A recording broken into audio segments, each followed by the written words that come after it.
says the online tests will be more engaging for students. The children we're talking about now have been born into this digital age, so I think there's a great deal of comfort for them. We're also hoping that the online environment will provide their results back to teachers in a shorter time frame over time.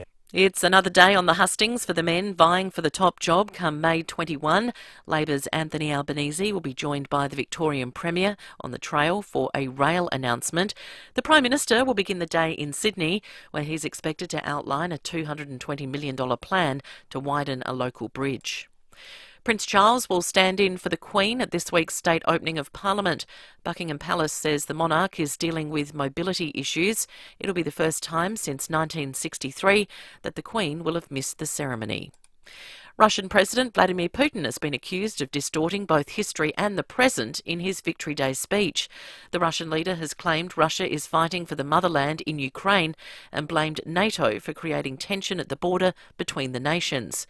British Defence Secretary Ben Wallace has dismissed the Russian leader's allegations and accused him and his generals of culpability for the war. Through their invasion of Ukraine, Putin, his inner circle and his generals are now mirroring fascism and tyranny of 77 years ago, repeating the errors of the last century's totalitarian regimes. They are showing the same disregard for human life, national sovereignty and the rules-based international system. A suspected drug mule has died while trying to retrieve 50 kilograms of cocaine from the Hunter River in Newcastle.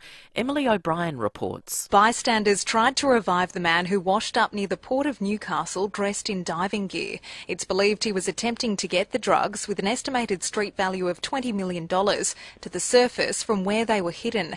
A large waterproof sack of cocaine bricks was found nearby, some of them scattered. Organised crime squad detectives, along with federal police and border force, will now try to piece together who the man is and what syndicate he could be a part of. A search of surrounding waters will continue. Craig McLachlan will take the stand in his defamation case in Sydney today. Mr McLachlan is suing 9 newspapers, the ABC and a former colleague over sexual harassment allegations published about him in the media. He's always maintained his innocence. It's 50 years ago today that academic Dr George Duncan was thrown in the River Torrens in a gay hate crime that shocked Australia. It led to groundbreaking law changes to decriminalise homosexuality. Former Adelaide University College professor Horst Lukey says it was a terrible tragedy. My impression was, at the time, there was nothing further in the papers, and I was afraid it might be swept under the carpet. I had no idea who'd done it, but there was some suspicion that it might have been the police force. Now to 5AA Sport. 10-year warranty and 10-year capped price servicing at Agostino Mitsubishi, Nailsworth and Elizabeth. And it's a very good morning to Tom Wren. What is happening in the world of sport, Tom? Well, Mel, we're going to start with footy. Adelaide is set to learn more on the fitness of small forward Lockie Murphy today after he hurt his neck in Sunday's clash against Carlton. Now, that happened during a tackle with Blues captain Patrick Cripps, but he's been cleared of any wrongdoing, meaning he's okay to play this week. Well, meantime, the Eagles CEO says he acknowledges the players who attended a Perth nightclub are remorseful, but says they had to be punished in some way. 7 players have copped a $5,000 fine for breaking the club's protocol. Half of the fine has been suspended. Trevor Nisbet says the fine was an appropriate course of action. Some people don't agree. Some people will think it's not harsh enough. But in our circumstance, there wasn't an option to suspend or not have people available. So it's something we think we met some middle ground. Melbourne City has finished the A-League season on top of the table following a 2-1 win against Wellington. City and Melbourne Victory will enjoy the week off for the first week of the finals, while Adelaide United will host Central Coast on Sunday. And Pat Cummins has played a starring role for his Kolkata Knight Riders, taking 3 wickets to help them to a 52-run win in the IPL. And that's the 5AA Sport. Now the 5AA forecast. Want pure water? Filter your home for 20% off. CompleteHomeFiltration.com.au. Sunny today, heading for a top of 20, a possible late shower and 21 tomorrow. Thursday, a possible shower and 20. Right now, it's 6 degrees. More news as it happens on 5AA.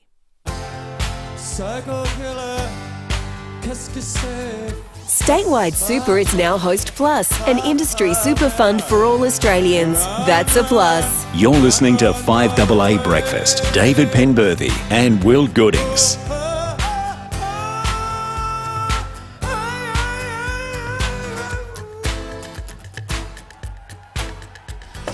6:06, good morning to you. Welcome to Tuesday on 5AA Breakfast. We'll have Phil Curry on the program this morning. Looking forward to his take on the federal election as we near the pointy end of things now. Some people listening will have already cast a vote. How was that experience for you yesterday if you went along and did so? 8223 is the number. You can text us on the Telstra Storm Out Barker text line. Maybe you didn't go along. Maybe you received your pack. You've been thinking about how you're going to handle it. We'd love to hear you how the process is unfolding for you. We received one text yesterday from someone who'd had some difficulties, but we'd love to get a review from you if you're in that camp this morning. Increasingly large number of people are so. Hero of the Week coming up before 7 o'clock this morning as well. So if you've got a hero that you'd like to acknowledge, someone that deserves a shout-out on the radio for selfless deeds, this is the place to do it. 8223 You can text us on the Telstra Storm Out Barker text line 0448 08 1395. David Penberthy, good morning to you. Good morning, Will. Good morning, listeners. My tip, if you are about to wake up, is don't stay in bed a little bit longer. This is the coldest I've been all year. In fact, I was walking out to the car wearing a T-shirt, and I went, "Oh, what am I doing?" Yeah. So you've got the sleeves rolled up today. Yeah, no, I've got a nice, thick, sort of wind-breaking long-sleeve shirt with a collar on instead, because I was 6.4 at the moment. 6.4. So coldest place in Australia right now. Coldest capital city in Australia right now. Jeez. So a lot of that about. Even Canberra's 8.7. That's really warm for Canberra. Yeah. Melbourne 6.6, Hobart 7. 8.7 in Canberra. We're 6.4. Well, we can ask Phil all about it at 7:30. Phil might be a bit annoying today. He started texting me during the Carlton game. Oh, of course. Phil was the one who alerted me to how bad we were going with the umpiring. He texted me halfway through the second quarter going, "Geez, this umpire's good. I like him." I was looking forward to this chatting with Phil until you said that. Yeah, we'll probably have to talk about that debate as well.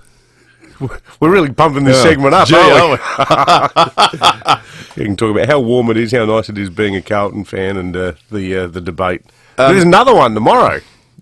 Yes. Crikey. Yeah, just guess the first one wasn't enough. People watched it though. The ratings for it were pretty reasonable. Yeah, I couldn't stop watching it. I was fascinated that it was legally allowed to be screened. How long before the broadcasting authorities intervened and stopped the national suffering? It feels as though there'll be a think piece written in 10 years' time going, "Was this the day democracy died in Australia?" Yeah. I like what you said the other day about that French debate where they were sitting around the big dining table. That was awesome. Having a sort of discussion about existence. But they looking deep into each other's eyes with a sort of, Yeah. Look, the French can communicate a lot without having to say much. Yeah. There's sort of a look of abject disgust. Well, they're pretty good at debate and discussion and philosophising. They are. There's been a lot of good French thinkers over the years. Yeah. Hey, it's Naplan today. Naplan's there's so much hoopla when it came in. It came in when Julia Gillard was the Education Minister before she became PM in about 2007 or 8, I think. It was one of the big Labor promises. But I think everyone's quite relaxed about Naplan now, aren't they? Increasingly so. I think it still gets teachers on edge sometimes. Certainly teachers are in rough, difficult areas with some kids that are challenging, because there's still you still hear anecdotally of cases where some kids are told, maybe don't come in tomorrow. Don't come in for Naplan. Seriously? Yeah, that happens. Because doesn't help them and doesn't help the school. Like being made the medical sub. Yeah, that does happen a little bit. Well, I actually think there needs to be some. It's imperfect. We always, what's that saying? Perfect is the enemy of good. It's imperfect, but you need some measure of how different schools are tracking. The data in it doesn't seem to be that rich, though. No, it's not. Like the sort of numerical chart that you end up on, and you're slightly above average, slightly below average. Because it's not. You mean on a child-by-child basis? Because I don't think that's the really. I thought the intent of it more so was on an institutional basis. Yes, so the parents get a bit of a sense, but in reality, it's so you can say, well, how's SA going against Victoria? But it's meant to give you clarity around how your child's going. Yeah, sure. I know. Compared to their peers. Yeah, but I actually think the value in it for policymakers is, well, why is this area struggling? Why is that one going down? Why are we going further behind the national average? Yeah. I got to say, it feels to me like those sort of performance review type surveys that some companies use. Where did they use them a few years ago? Well, not here. This was back in news in Sydney, and I think that was out of 7 or something like that. Mm. And I remember, because I was the boss, I had to fill them in the first time, and I gave a whole bunch of people 7 out of 7. And then the manager said to me, the HR person said to me, "Oh, you can't really give people 7 because 7 is like the just absolute genius." And I said, "Yeah, but what if they've done everything that I've asked of them for the year and I got no complaints about them? For me, that's 7 out of 7. Yep. They're doing everything." So that's probably more of a 5. And I'm like, why? Why is that 5 out of 7? What are the 2 things out of 7 that they're doing wrong? Did they tell you? No, because it's just a question of what metric people create in their head for whether something's acceptable or great or awesome or. So. Oh, really? Because I know I was at a place where something similar was applied, and it was out of 5, and the entire workplace got a 3, because the concern and that was the wording was just classic management guff. It was like performing to expectations or something, right? That was because anything above that. How have you executed against your KPIs? Anything above that was seen as cause to give a pay rise. Exactly. So that's why that whole process is total garbage. Mm. It's sort of management protecting themselves against, for fear that someone might see themselves as being underpaid. That's exactly it. I sort of wonder whether Naplan's more a handy sort of ready reckoner to let you know which suburb you live in. Perhaps. Andrew in Prospect has called in. Morning, Andrew.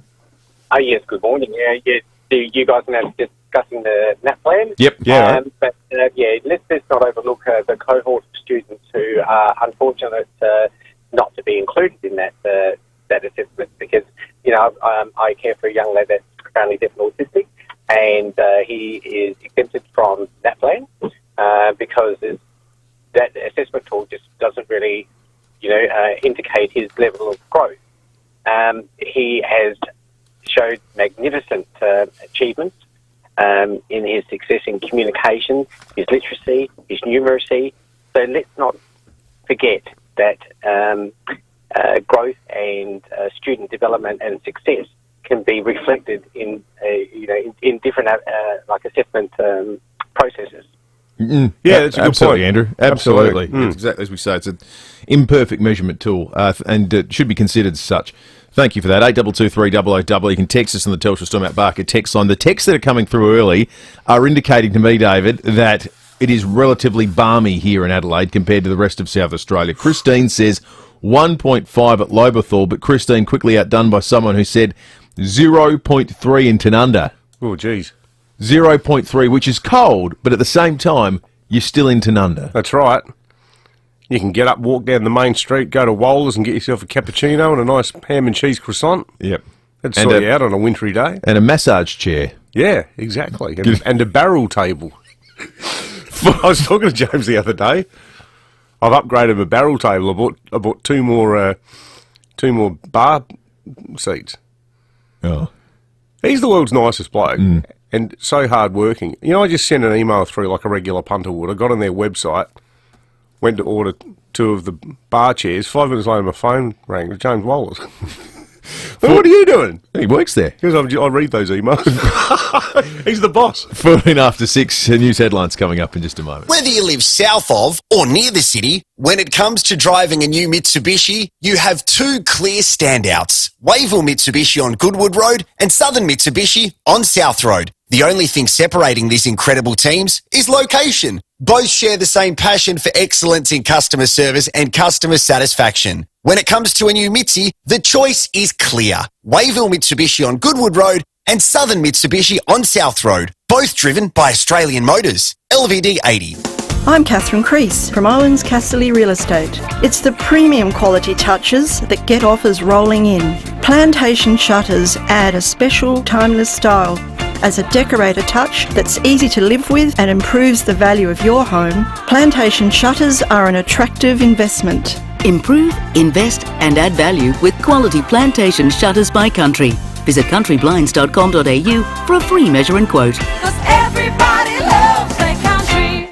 I'm a massive fan of the outdoors and watching this amazing South Australian landscape unfold on either side of the highway. But I'm not a big fan of backing a caravan into a tree or post or parking it under a dodgy gum tree. If that happens to you, don't panic. It's probably covered by insurance, and the only name to trust for your repairs is Walker Crash Repairs. I'm a massive fan of John and the boys. They're your RAA approved caravan crash repairer, so let Walkers get it fixed right and quick. The Barossa Valley is gorgeous, which is why it makes sense to make the vine change to retirement living in Barossa Village in Anguston, Tanunda and Nooriutpa. It's the retirement lifestyle you deserve, and your pets too. Yes, your pets are your family, so you should never have to choose between your lifestyle and your beloved animals. Make the vine change at Barossa Village, under an hour from the city. Find out more at barossavillage.org. $1 trillion of debt means 6% home loan rates, and you will lose your home. We'll freeze home loan rates below 3% for 5 years. Save your home. Vote United Australia Party. Authorised by Clive Palmer for the United Australia Party, Brisbane. 9 News has the experience to break the news. Made in Adelaide for Adelaide. 9 News. Statewide Super is now Host Plus, an industry super fund for all Australians. That's a plus. You're listening to 5AA Breakfast. David Penberthy and Will Goodings.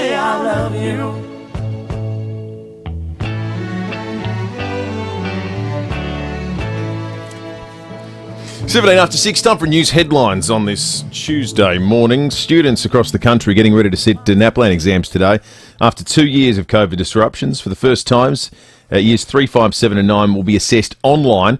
SA Primary Principals Association's Angela Falkenberg says the questions will be tailored to the abilities of each child. If a child is struggling with some questions, AI would tell us that a time to move a question to an easier one, or for students that are doing well to make them harder. This is about the confidence. We don't want children to be feeling that it's something they can't do. We want to understand what they can do. Wish my exams were like that.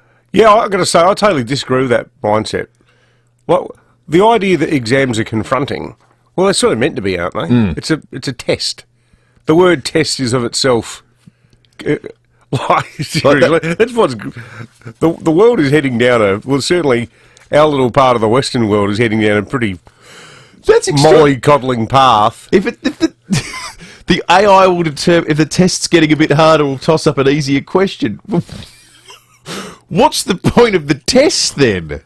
Well, what was that great Robert Hughes line about this type of thinking, where that in a similar vein, tennis can be shorn of its elitist overtones simply by getting rid of the net.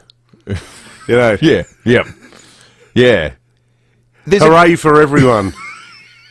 Prince Charles made a good point about reality television years ago. Remember when he had that big spray about Britain's Got Talent?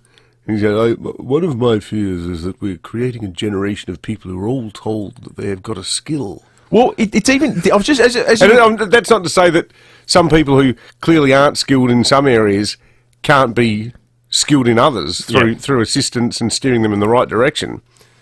But this idea that, in the same way that some no-talent kid can get up on television and sing really badly and everyone goes, oh, that was great. It's like, no, it wasn't. Bloody terrible. Yeah, that's right. You don't need to couch it that way. It's like, mate, have you ever thought about woodwork or cooking? Isn't it the case? Something that doesn't involve using your voice. An important and difficult part of school. And people misinterpret this because they'll hear it as, you can't destroy people's confidence. Yeah, and no one's saying you should. But I sort of think you should in a way. Okay. Not destroy it. You know, one of the best things that happened to me? In year 10, I got 33% for maths. Yep. And the teacher said, mate, sorry, look, you're just not very good at this. This is literally what I was about to say. But what else do you like? Part of the learning experience in school English. is you work out what you're not good at. Yeah. I got 59% for biology in year 12. Yeah. Demonstrating that I should not be in a laboratory. Yes. These are important lessons. Yeah, they are. Yeah. 2 motorists were caught drink driving at Paraki yesterday afternoon in separate incidents. Pity these people didn't learn that, they shouldn't be driving cars. A 42-year-old woman from Mawson Lakes recorded a blood alcohol reading of 0.162. That one was a 2-car crash at the intersection of South Terrace and Main North Road after 4 p.m. 0.162 at 4 p.m. on a Monday afternoon. It's pretty good going. And a separate incident, a 40-year-old Paraka man recorded a blood alcohol reading of 0.094 after a collision near Bridge Road. Both have been reported for drink driving and have lost their licences. They'll face court today. South Australia's Governor, Frances Adamson, has revealed she's tested positive for COVID. The 61-year-old says she's experiencing mild symptoms, will continue to work while in isolation. Deputy Premier Susan Close is also in isolation after testing positive, and we're fast approaching the time that the news headlines is filled with incidents of people who haven't got COVID. Yeah, that's right. I can't believe the Governor's 61. She's well pickled. Can you say that about Her Excellency? I think you can. I thought she was in her mid-50s, early 50s. I thought she was the same age as me. Talking about women's ages is a topic on which I'll shoulder arms, David, at all times. It's good if you can, with confidence, go the other way. That and many a fool has been made by trying to, with confidence, make that call. Imagine that. I can't believe you're not in your mid-50s. I'm actually 46. Exactly. Well, that's. I think Will said that. A man's been arrested for an alleged indecent assault at Rostrevor last week. A teenage girl from the eastern suburbs was allegedly assaulted on the H30 bus on Morialta Road just before 8 on Thursday morning. The victim moved seats before getting off the bus. A 25-year-old man was arrested and charged in relation to the incident today, and he'll face court tomorrow. Anyone with further information is urged to contact police. I reckon you sidle up next to a... I was going to say... I think if you... the kind of person that sidles up next to a girl on a bus, I hope there is a similarly affectionate cellmate waiting for them at some point in their near future. Huge bloke called Betty. Yep. Matt Abraham just texted me about my maths results in Year 10. 33%. That's fantastic in my book. We should introduce a new spot called Maths Corner. I'm the same. I'm absolutely rubbish. It might explain how the Mitre 10 scale works. 10 out of 10. There seems to be absolutely zero logic to that. That's true. There's something that's part of its charm, though, isn't it? Oh, yeah, well, you never know what number's going to come out of his mouth. Exactly right. Okay, let's have a look at the weather. As we know, it's cold, but where's it going to get to? 20, the expected top. Sunny, light winds today. Should be a reasonable day by the time we get to the middle of it. Tomorrow will be 21, a little bit of a drizzle, maybe about 0.2 of a mil, if anything. Thursday, 20 and about the same. Friday, 22 and a mil. Saturday and Sunday, we might get a little shower. 21 Saturday with up to 3 mils of rain. Sunday, 19 with up to 2 mils of rain. 23 minutes after 6, Tom Wren in a moment. Do you want to win the value of your car service back?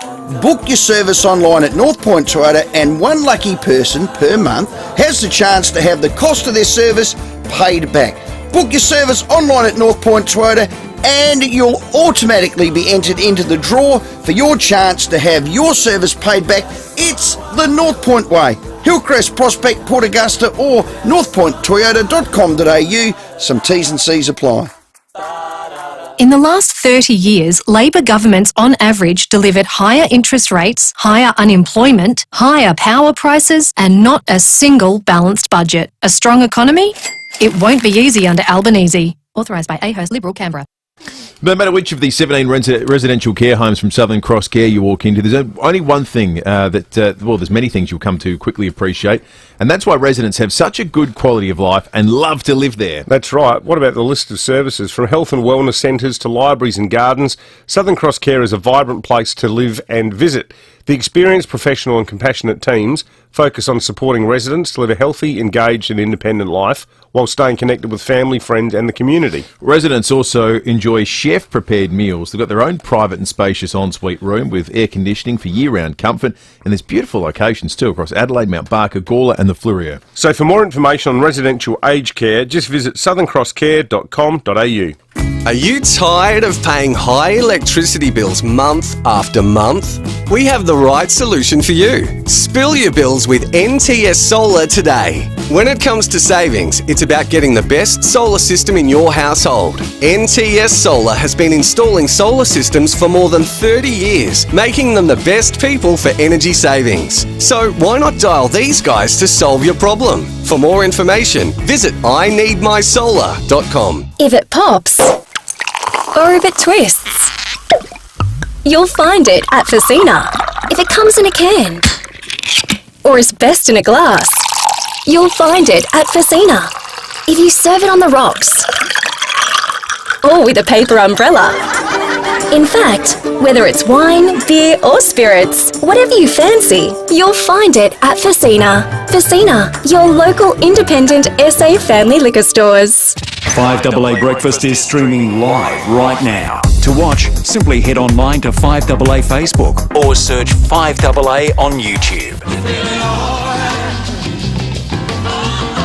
Statewide Super is now Host Plus, an industry super fund for all Australians. That's a plus. You're listening to 5AA Breakfast. David Penberthy and Will Goodings.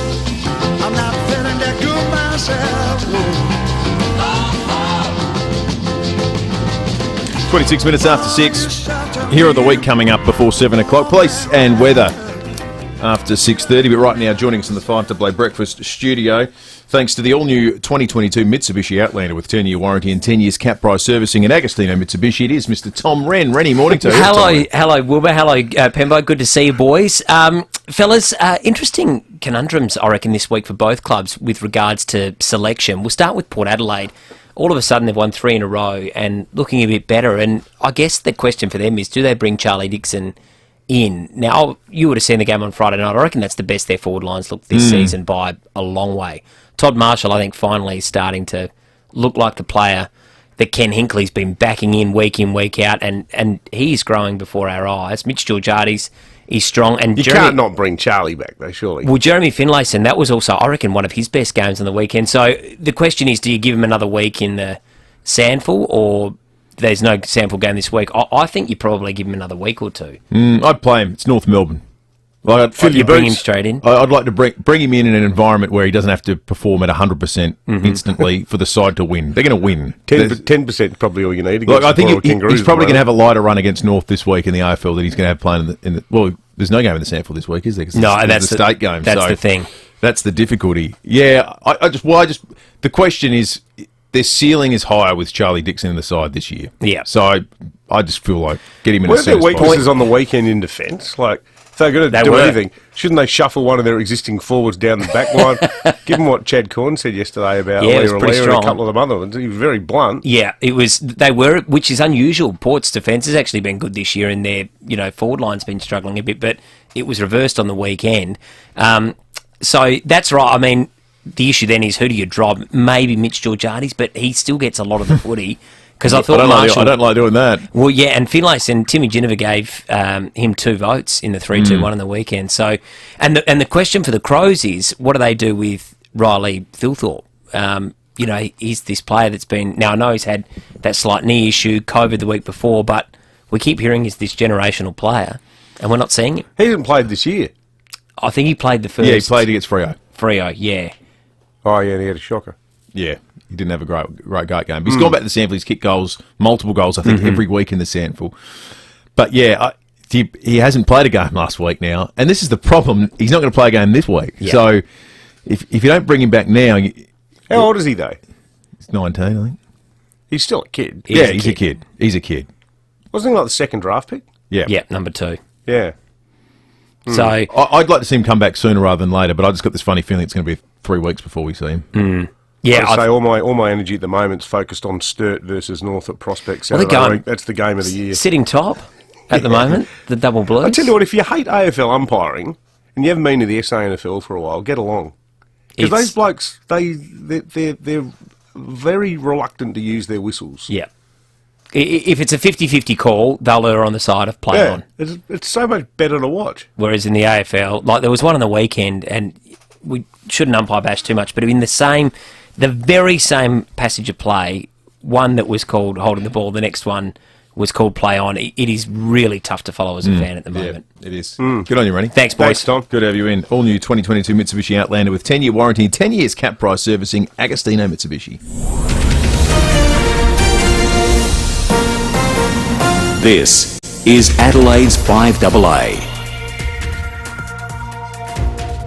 Sunny and 20 today with the 6:30 news. I'm Mel Usher. Physio Extra hands-on physio at 6 locations. Even more convenient. Now with online bookings at physioextra.com. Students across the country will be assessed on their literacy and numeracy skills this week as part of the Naplan exams. Years 3, 5, 7 and 9 are measured on a national objective scale to determine their progress.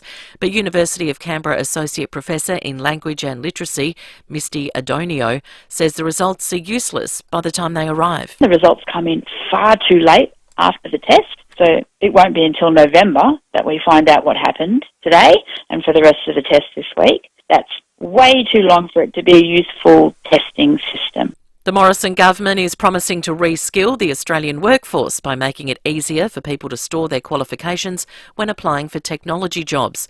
Michael Packey is covering the election campaign. The Prime Minister will today announce plans to develop a technology skills passport as he continues his re-election pitch on jobs. The $5 million investment would provide a single point where people can rack and stack their credentials regardless of whether they're gained at university or TAFE. The passport would also recognise previous qualifications. Scott Morrison believes this will make it easier for businesses to quickly reference the credentials of a potential employee as demand for technology workers continues to rise.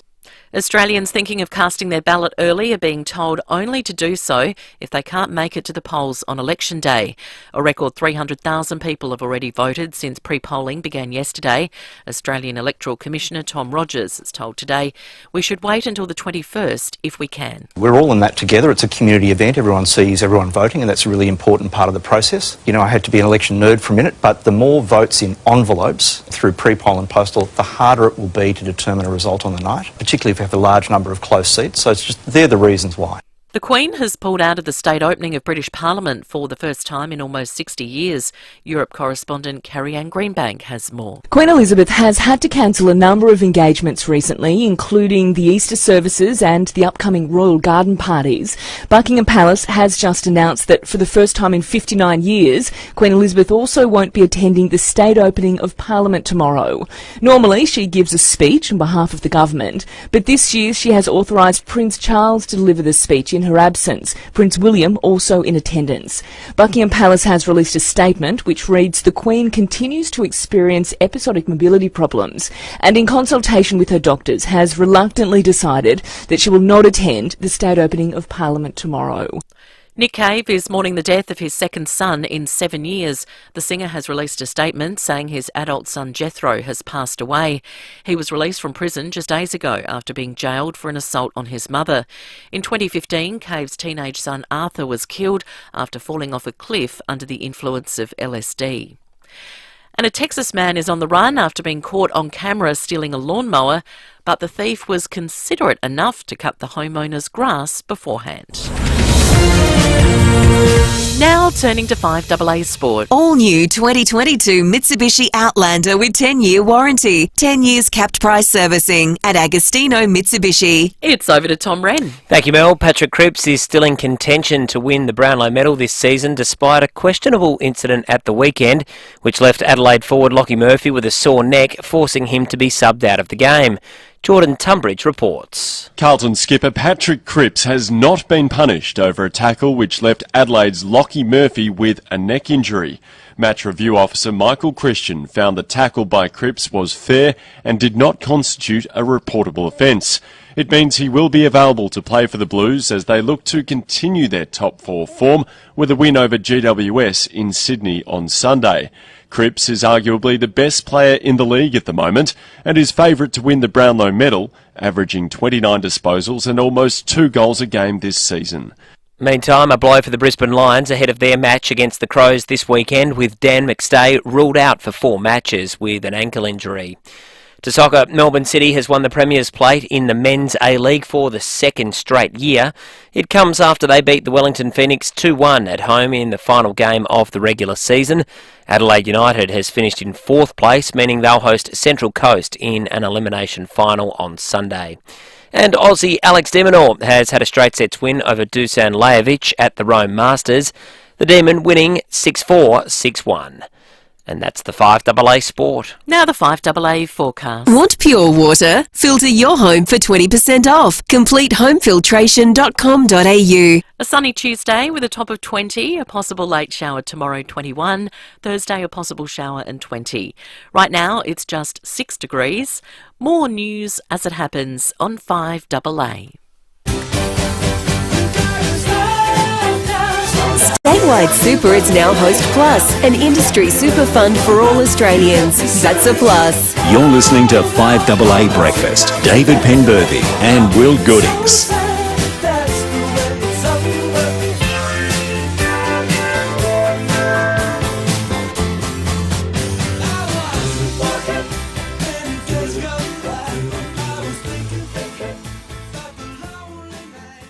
24 minutes to 7, police and weather coming up shortly. Hero of the week before 7 o'clock, and Phil Curry will take us through the latest happenings on the election campaign trail after 7:30 today. On yesterday, the BAFTA TV Awards took place in the UK, and the great comedian Billy Connolly, who's now 79 years of age, was recognised with an achievement award. He couldn't attend because, of course, he's been battling health concerns in recent years. He was diagnosed with Parkinson's back in 2013. He retired from live performances in 2018. So it was interesting to hear from him, and he spoke a little bit about his health battles.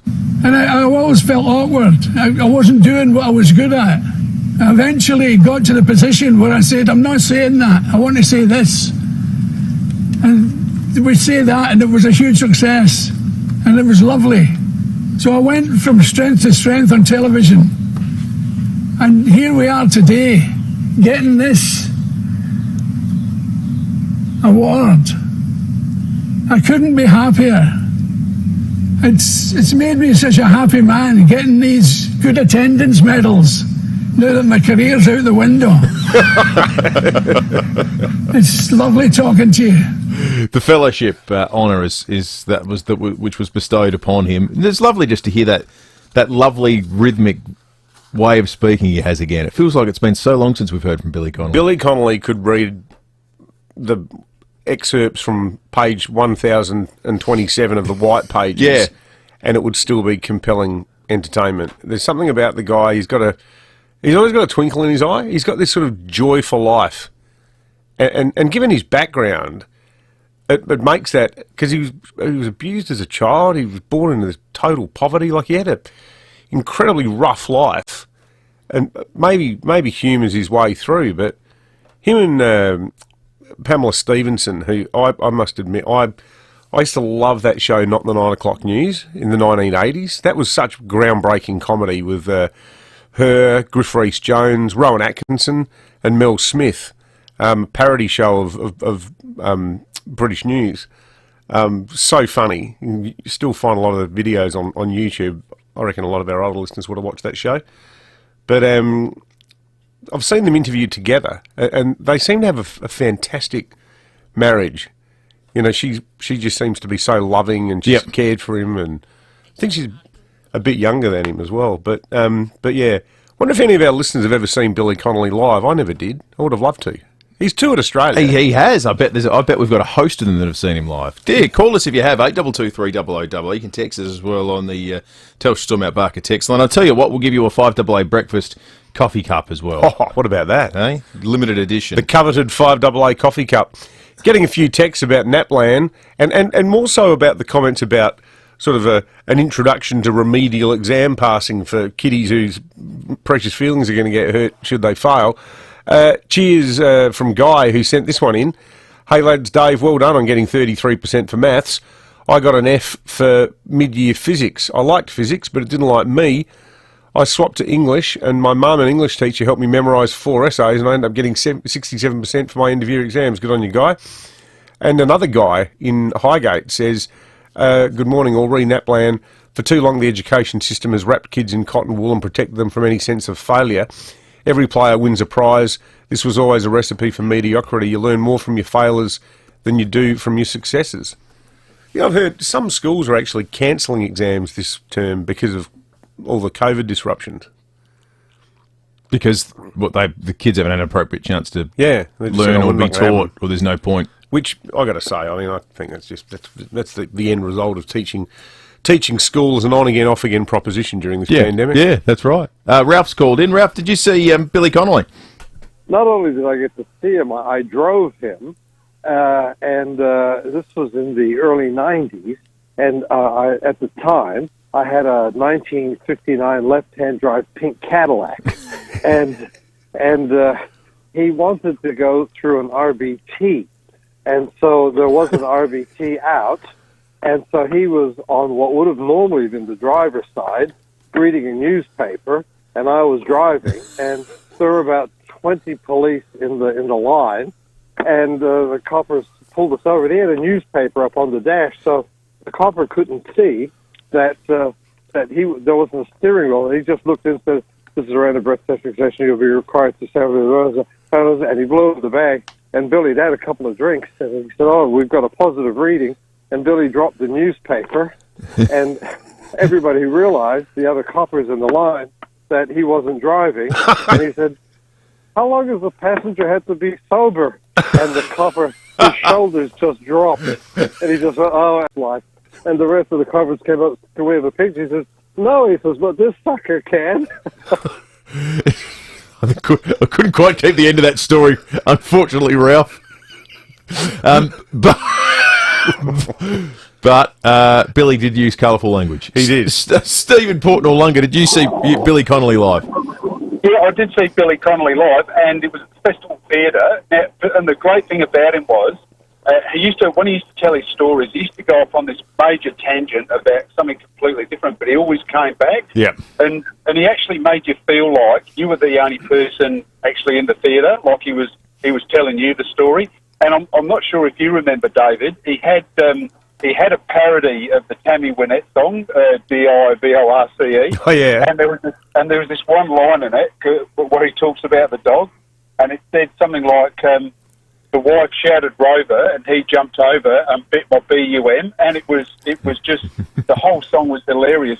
He reminded me a lot of Blakey when he does his parodies. Yeah. But just a great entertainer, and yeah, I think he was a welder or a riveter in the ship that's building, right. In Glasgow. So yeah, mate, just a great guy, right guy, right time. He's the best I've seen amongst stand-up comics for giving you a sense that the joke he's telling, it's the first time he's told it. Yeah. Which is that's the challenge. As you do a world tour, you've told the jokes and the punchlines 5,000 times.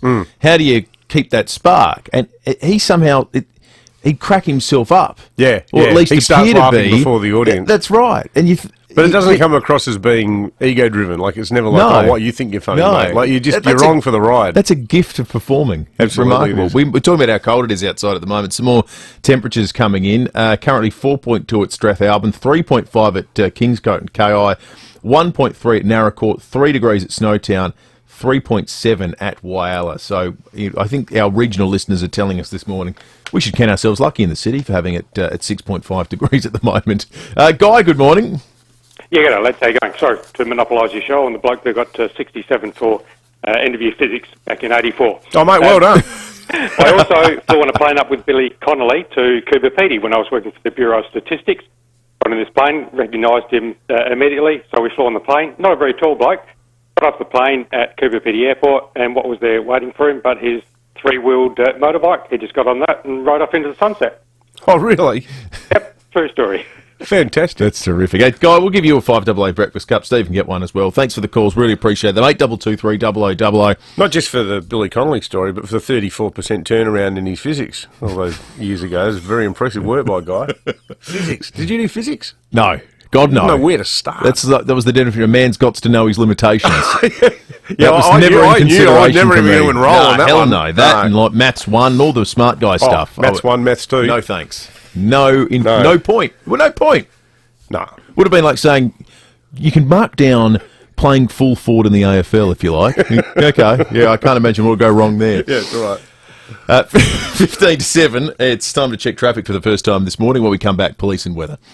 G'day there, lads. At Northfield, burst water main, Green Junction Road near Foster's Road. Glengarry this morning, tree pruning works on Oaklands Road near Diagonal Road as you're heading towards the beach, one lane out of action. And Tatachilla works causing delays in both directions. That's a main South Road near Malpas Road, speeds down to 40 k's. A few cameras about too. Cavern Road, Dry Creek, and Main North Road at Para Hills West. 5 crispy chicken strips for $5 at a Porto. 5 100% crispy chicken strips with a dipping sauce for just $5. Limited time only. Order in store or take away now.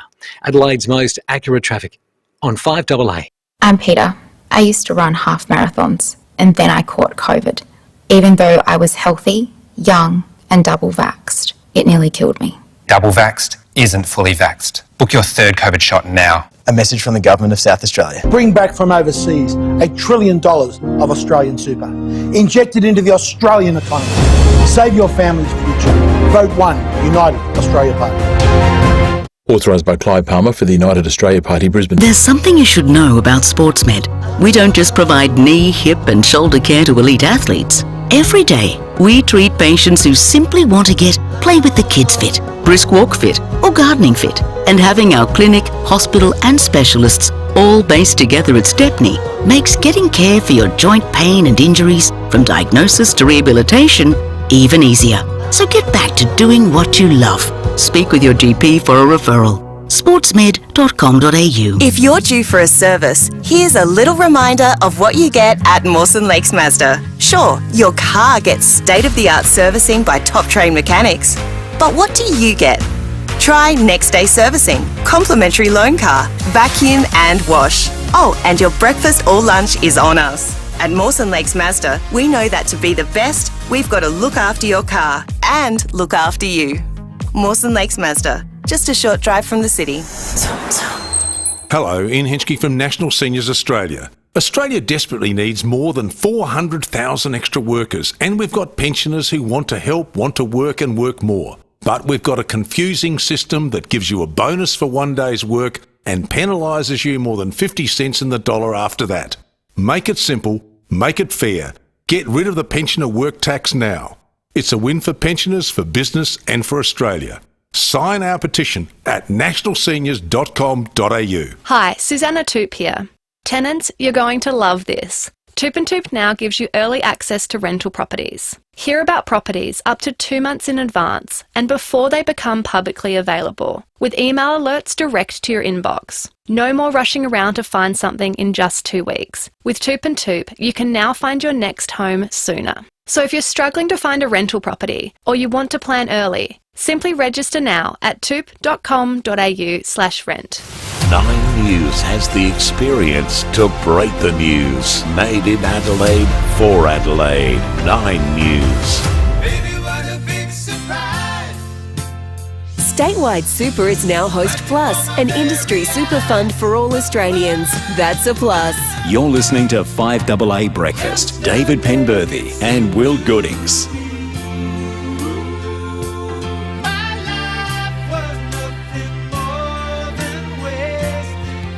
12 to 7. Hero of the Week coming up in just a moment. We've already got some hero nominations via the Telstra Storm Mount Barker text line. If you want to give someone a shout out on the radio for doing something nice, going above and beyond, whatever it might well be, 8223 or text us on 0448 08 13 95. Let's talk about the weather first, because I'll tell you what will be the first thing you talk about when you roll out of bed this morning. Hannah Marsh is a senior forecaster at the Bureau. Morning to you, Hannah. Good morning, David and Will. Oh, what do you say? It's cold. Freezing. Yeah, pretty much. We've had a minimum of 6.3 degrees, which was just before 6:30 this morning, but it's been much cooler. It's been to 0.2 of a degree at Noriopa, 4.5 degrees at Edinburgh, 5.5 degrees at the airport. So quite a chilly start, but we are heading for a sunny and pleasant day with a maximum of 20 degrees and pretty light winds as well. And how about for the rest of the week, Hannah? So we've got some moisture extending down from the north, so we'll start seeing cloud increasing tomorrow. There is the possibility of seeing a spot or two as we head into the late afternoon or evening period, but not expecting much in it. With that cloud around, the minimum will be a little bit warmer tomorrow, so we're looking around that 10-degree mark with a maximum of 21 degrees. Then similarly on Thursday, the chance of a spot or two and a maximum of 20 degrees. Then we've got the next front coming through later on Friday, which will see the return of some shower activity later in the day with a maximum of 22. Then we're looking at showers over the weekend with 21 on Saturday and 19 for Sunday. Lovely, Hannah. Thank you. Hannah Marsh, Senior Forecaster at the Weather Bureau. Let's go to Senior Constable Jen Cullinan, who's on deck at SAPOL. Morning, Jen. Good morning, boys. How's fire at Galway? There was this morning, just before 5 o'clock. Police and fire crews were called to Barrage Road at Galway South after reports of a house fire. On arrival, they found the two-storey dwelling fully ablaze. Neighbouring properties had to be evacuated as it was feared that the fire may spread, but luckily fire crews were able to extinguish it before it did so. So the house was actually vacant at the time and there's been no reports of any injuries, but the building has been extensively damaged. So fire cause investigators will be attending the scene this morning to determine the cause of that fire. Yeah, it's pretty sus. Jen, also, what about this indecent assault? I understand that SAPOL's appealing for witnesses. Yeah, so it happened last Thursday, the 5th of May, just before 8 a.m. A teenage girl was on the bus, the H30 bus from Morialta, Rostrevor, and a short time later, a man allegedly indecent assaulted her who was sat behind her. So she moved seats before she got off the bus. Now, following investigations, police yesterday arrested a suspect at the bus stop at Rostrevor. He's a 25-year-old man from the local area, and he's been charged with indecent assault, and he's going to go to court today. But we realise that teenage girls might not wish to speak to their parents about things that have happened on the bus, especially if things of that nature. But we're asking if parents check with the kids if they have experienced anything or witnessed similar offending in the area to contact Crime Stoppers on 1800 333 000. Absolutely. Good stuff, Jen. Thanks very much for that. Thanks, boys. Senior Constable Jen Cullinan from SAPOL there. How about this text from Jenny on the Telstra Stillmount Barker text line? Jenny says, guys, I had dinner with Billy Connolly because a good friend invited me to join her for a meal. Her parents knew him and I didn't know anything until he showed up, but it was the best evening of my life. I laughed so hard and my face and body ached for days afterwards. What an experience. How awesome. Oh, Jenny, what a great anyone story. has an experience like that. That is amazing. Closest I know is that a mate of mine who lived in Sydney once went to a share house for dinner with some friends, and they said, we've got this guy coming tonight. They said, he's a bit out there. He's got this crazy, he's obsessed with like military secrets, and he reckons he's discovered all these military secrets. He's going to set up some website or something. He's a bit of an intense chap. And anyway, it was like some dodgy house in Redfern. Anyway, this guy Joe turns up for dinner and there's Julian Assange. No! Yeah. He knew these people in Sydney and he was sitting there crapping on about he was going to set up this thing called WikiLeaks. And everyone's thinking, oh, here we go. yeah, right, mate. Okay, Good wow, one. that bloke, he's out there. Yeah. Next thing you know, he's holed up in the Ecuadorian embassy.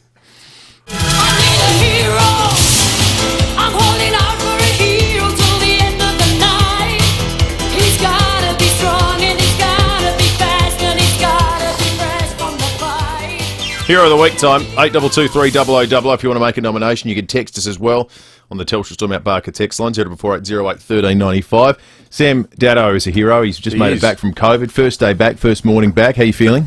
Oh, yeah, I'm getting there. You're looking good, Sam. I'm here. Thank you, David. David. Good. I thought I'd give my hero to someone for last week. And I've always prided myself, you don't call in sick. You know how you never not turn up. My year and a half of being here, I've never called in sick once. Yep. So my hero of the week goes to our boss, Craig. Yeah. Because I not only called in sick, but I called in sick when he was in Melbourne on a holiday. For his wedding anniversary. You'll go far here, young man. Yep. So no one ever. On the Monday night, halfway through his holiday, he's worrying about me with COVID. So, Craig, you're my hero of the week. Yeah. I've got to say, that bloke, you can walk past his office at any given morning, he looks like a demented person playing Kerplunk against himself with the roster. Because it's true. You pull this one out, hang on, who goes in there? This is the first time in weeks that the four of us have actually been here together. Yeah. Isn't it a story of the times, though? Once upon a time, he would have come back from that holiday and everyone would have gone, you won't believe what we had to go through when you were away. But now it's like, no, you just give him a call. Yeah, just deal with He'll sort it out. Well, yeah, I think that says a few things. There's interesting research about the number of people working with COVID. It's about like 60% of people. It's become this new badge of honour in the workplace. What, actually having COVID? Well, just being at home with COVID, but you're still working on Zoom and all that sort of stuff. Yeah. It's almost expected, I think. Yeah, you get a couple of days grace, I think, but other than that, people start saying, all right, what's going on? My hero dates back to Mother's Day. I love this story that was on 7 News, where a 6-year-old Leon wrote a Mother's Day card. The school got their kids to write cards for their mum. But it got lost. But thankfully it was found by a good Samaritan called Chris. I was crossing the road, and obviously it's pretty colourful. It was flappy in the wind kind of thing, the ribbon. So, yeah, that drew my attention. What he didn't know was he just stumbled onto something very big. It had, Happy Mother's Day, I love you, XX, etc. So, thought it was pretty important. So he's picked this up, had seen it knocking around on the street, put it up online and said, does anyone know a child named Leon that lives in this suburb? And they managed to find him. I would wanted to give it to my mum because it's Mother's Day. I also put lots of love hearts on it, and in the middle there's a very big love hearts on it. I really wanted to keep and read the card all the time. I like that story. So it's a lovely story, isn't it? Chris can be our hero of the week. I think that is why Hero of the Week as a segment exists, for that kind of person doing that kind of thing. I got two. One of them they've kindly texted in. Big shout out to our good friends at the Eastern Adelaide night shift for SAPO. Yes. I had my encounter with yesterday morning where I'd unwittingly and forgetfully, while driving my wife's car, not turn my lights on. Nice to have a warning, guys, and thanks for being so civil-minded and level-headed about things. The other people, this is a group nomination, and I think while it's guilty of I think the modern capacity for over-egging the word hero. Yes, you mean having a whole segment built around? Yeah, because heroes generally are people who survived the Burma Railway. In my book. Yes. All right. I wish you brought that up in the planning meeting. Well, I was just going to say, if you apply that to the letter of the law, there'd be no segment. Yes. We're pretty loose, and deliberately so, because it's entertainment. But I'd like to nominate everybody who's got behind the appeal for the Ukrainians. The Tizer today reports that in the week, in the probably not even 2 weeks since they started covering the fact that they're having this welcome lunch today at the Aqaba for the new Ukrainians, 65,000 people have donated. Sorry, $65,000 has been donated just by individual readers of the Tizer and listeners to this show. But beyond that, the people I think really deserve big special thanks are those who've actually said, look, these new refugees from Ukraine, they can come and live with us indefinitely. Absolutely. They're real heroes. Yeah, that is something else. Yep. And to everyone who's done that and is doing that, I think it shows our collective humanity. So good on you for doing it. Hello, Luce. Lucy's in the studio with us. Good to have Sambo back, Hello. isn't it? Yeah, they're all such lovely nominations. Mine's a quickie. My boyfriend Tim, happy birthday for the weekend. Oh, nice. What about that? Who said romance is dead? Yeah, exactly. It's just been, sorry, it's not the upcoming one, but he hasn't been hero yet, so happy birthday to you. Yeah. Troy, as he is fondly Troy. known on the show. We call him Troy. Is he called Troy because someone got his name wrong and it stuck? No, Andy called him that last year, our old producer, who we who's shan't Andy? mention Oh, again. that guy used to work here. That's right. Yeah, That's right. No, he affectionately called him Troy, and then none of you realised what his actual real name was, but now he's Troy. Or Tim. Troy. Happy birthday. Good on you, Troy. Happy birthday, mate. Good stuff. Good on you, Luce. I like it. 90 seconds away from the 7 o'clock news. 5AA news with Mel Usher in just a moment. Then after that, we'll take you through the sort of non-event that was May 8 in Russia, where Vladimir Putin, turns out, didn't declare nuclear war, but he had a bit to say about the situation in Ukraine and his country's approach to it. We'll also tell you about a really concerning story that's come out overnight from the UK involving the Queen's health. She's not going to participate in a ceremony. She has only missed twice during her 70-year reign. We'll talk about that next. In the last 30 years, Labor governments on average delivered higher interest rates, higher unemployment, higher power prices, and not a single balanced budget. A strong economy?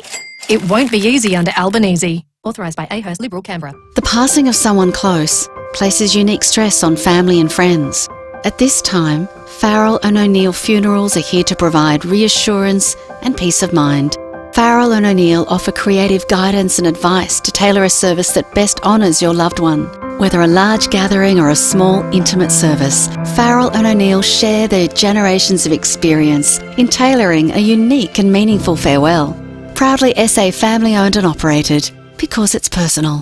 Go Vita, your local health food shops. Over 30 years health and wellness experience and over 300 natural health practitioners specialising in you. Hi, I'm Sue from Go Vita Semaphore. Come into any of our Go Vita stores for this special. Nutrivital aged garlic, 1 a day, 60 caps, $29.95, now $17.95, save 40%. Go Vita, Colonnades, Fairview Green, Marion, Mount Barker, Manopara, Semaphore and Tanunda. Breaking news at Beaumont's. As well as Australia's biggest range of tiles, Beaumont's now has a range of quality hybrid flooring. Get stunning hybrid timber look or make an impression with magnificent hybrid stone look. With our new quality flooring options, you'll be happy you chose Beaumont's. For a limited time at Lordman and Pank Optometrists, Medibank members get 25% off lenses and lens extras when purchased with a frame. Hurry, this exclusive offer must end May 22. T's and C's apply. See staff for details. Lordman and Pank, we care for eyes. Southern Mitsubishi is celebrating the end of financial year with huge savings across the entire Mitsubishi range, all designed to thrill. Get into Southern Mitsubishi now and save. 147 Main South Road, Morfett Vale, driven by Australian Motors, LVD 80. 5AA Breakfast is streaming live right now. To watch, simply head online to 5AA Facebook or search 5AA on YouTube. Online, on DAB Digital Radio and on 1395 AM. Talking Adelaide. This is Adelaide's 5AA. Sunny and 20 today with the 7 o'clock news. I'm Mel Usher. Woken with a stiff neck or sore back? Get a Physio Extra appointment today. 6 locations, physioextra.com. A house has gone up in flames at Gawler South. Senior Constable Jen Cullinan says the alarm was raised on Barrage Road just before 5 this morning. Neighbouring properties had to be evacuated as it was feared that the fire may spread, but luckily fire crews were able to extinguish it before it did so. So the house was actually vacant at the time and there's been no reports of any injuries, but the building has been extensively damaged. More than 1 million Australian students are getting ready for their first online Naplan test. Years 3, 5, 7 and 9 will participate after COVID saw their last exam cancelled back in 2020. Australian Curriculum Assessment and Reporting Authority Chief Executive David Avocado says it's a snapshot of how classroom learning is progressing across the country. It does help teachers and schools and education authorities a plan for what might need to be improved. It can help target support to particular schools, and it helps teachers understand how their learning programs might need to be tweaked. The new state government says it's on track to remove the mask mandate in schools in a couple of weeks' time. 3/4 of the air purifiers ordered to help minimise classroom disruptions caused by COVID have now been dispatched. Education Minister Blair Boyer says it's been a smoother start to Term 2. We're seeing about 640 students and 460 staff with COVID at the end of the first week of this term. That's compared to 5,600 students and 847 staff reporting with COVID over the 7 days at the end of Term 1. The Morrison government will invest an extra $5 million to make it easier for people to get a job in the fast-growing technology sector if re-elected. Michael Packey is covering the election campaign. The Prime Minister will continue spruiking job opportunities as he tries to convince voters his government deserves another term. Scott Morrison will announce plans to fast-track a technology skills passport by working more closely with the university and TAFE sectors. Under the plan, people would be able to rack and stack their credentials to help them get into a tech job much faster. Mr Morrison says it's part of a broader initiative to get an extra 1.3 million people into work over the next 5 years. The French president says it will take decades for Ukraine to be accepted into the European Union. Speaking to the EU Parliament, Emmanuel Macron instead suggested the nation join a parallel European community while it awaits a decision. President Macron says a new way of anchoring candidate countries should be considered rather than suspending the union's strict membership standards.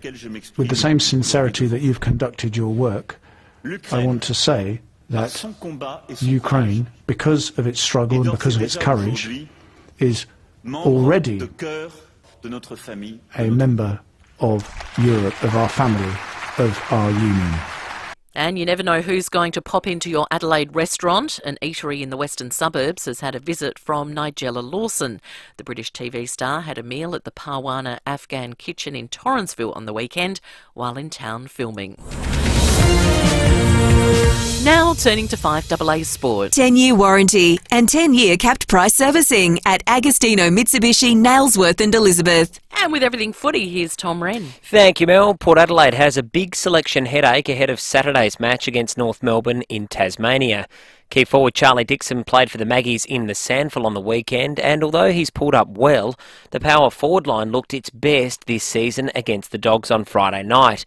Coach Ken Hinkley telling Fox Footy's AFL 360 there's a bit to consider. The difficult thing we've got is that everyone knows there's no sample game on the weekend, so I think ideally would have given Charlie the opportunity to play at least another sample game.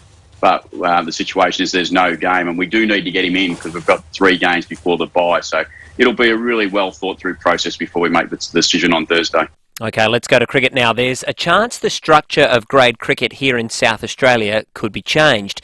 The SACA is proposing to establish a 2-division model, splitting the 13 grade clubs into a first and second division with promotion and relegation.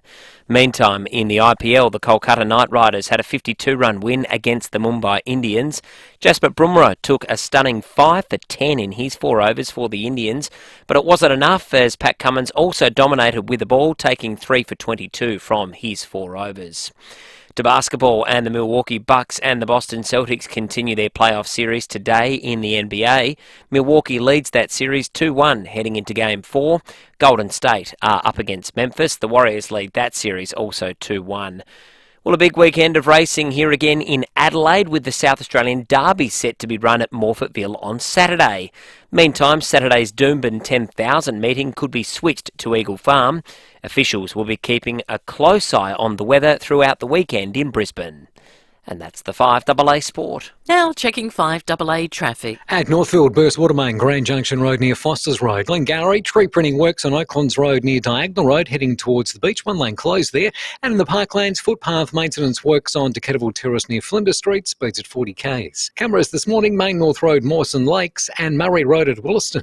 Want free delivery? Shop amazon.com.au. Browse millions of items and receive free delivery on eligible orders over $39. Amazon.com.au. Easy as. Adelaide's most accurate traffic on 5AA. Now the 5AA forecast. Want pure water? Filter your home for 20% off. CompleteHomefiltration.com.au. A sunny day on the way with a top of 20, a possible late shower tomorrow 21, Thursday a possible shower and 20.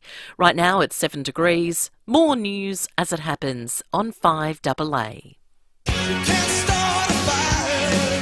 Statewide Super is now Host Plus, an industry super fund for all Australians. That's a plus. You're listening to 5AA Breakfast. David Penberthy and Will Goodings.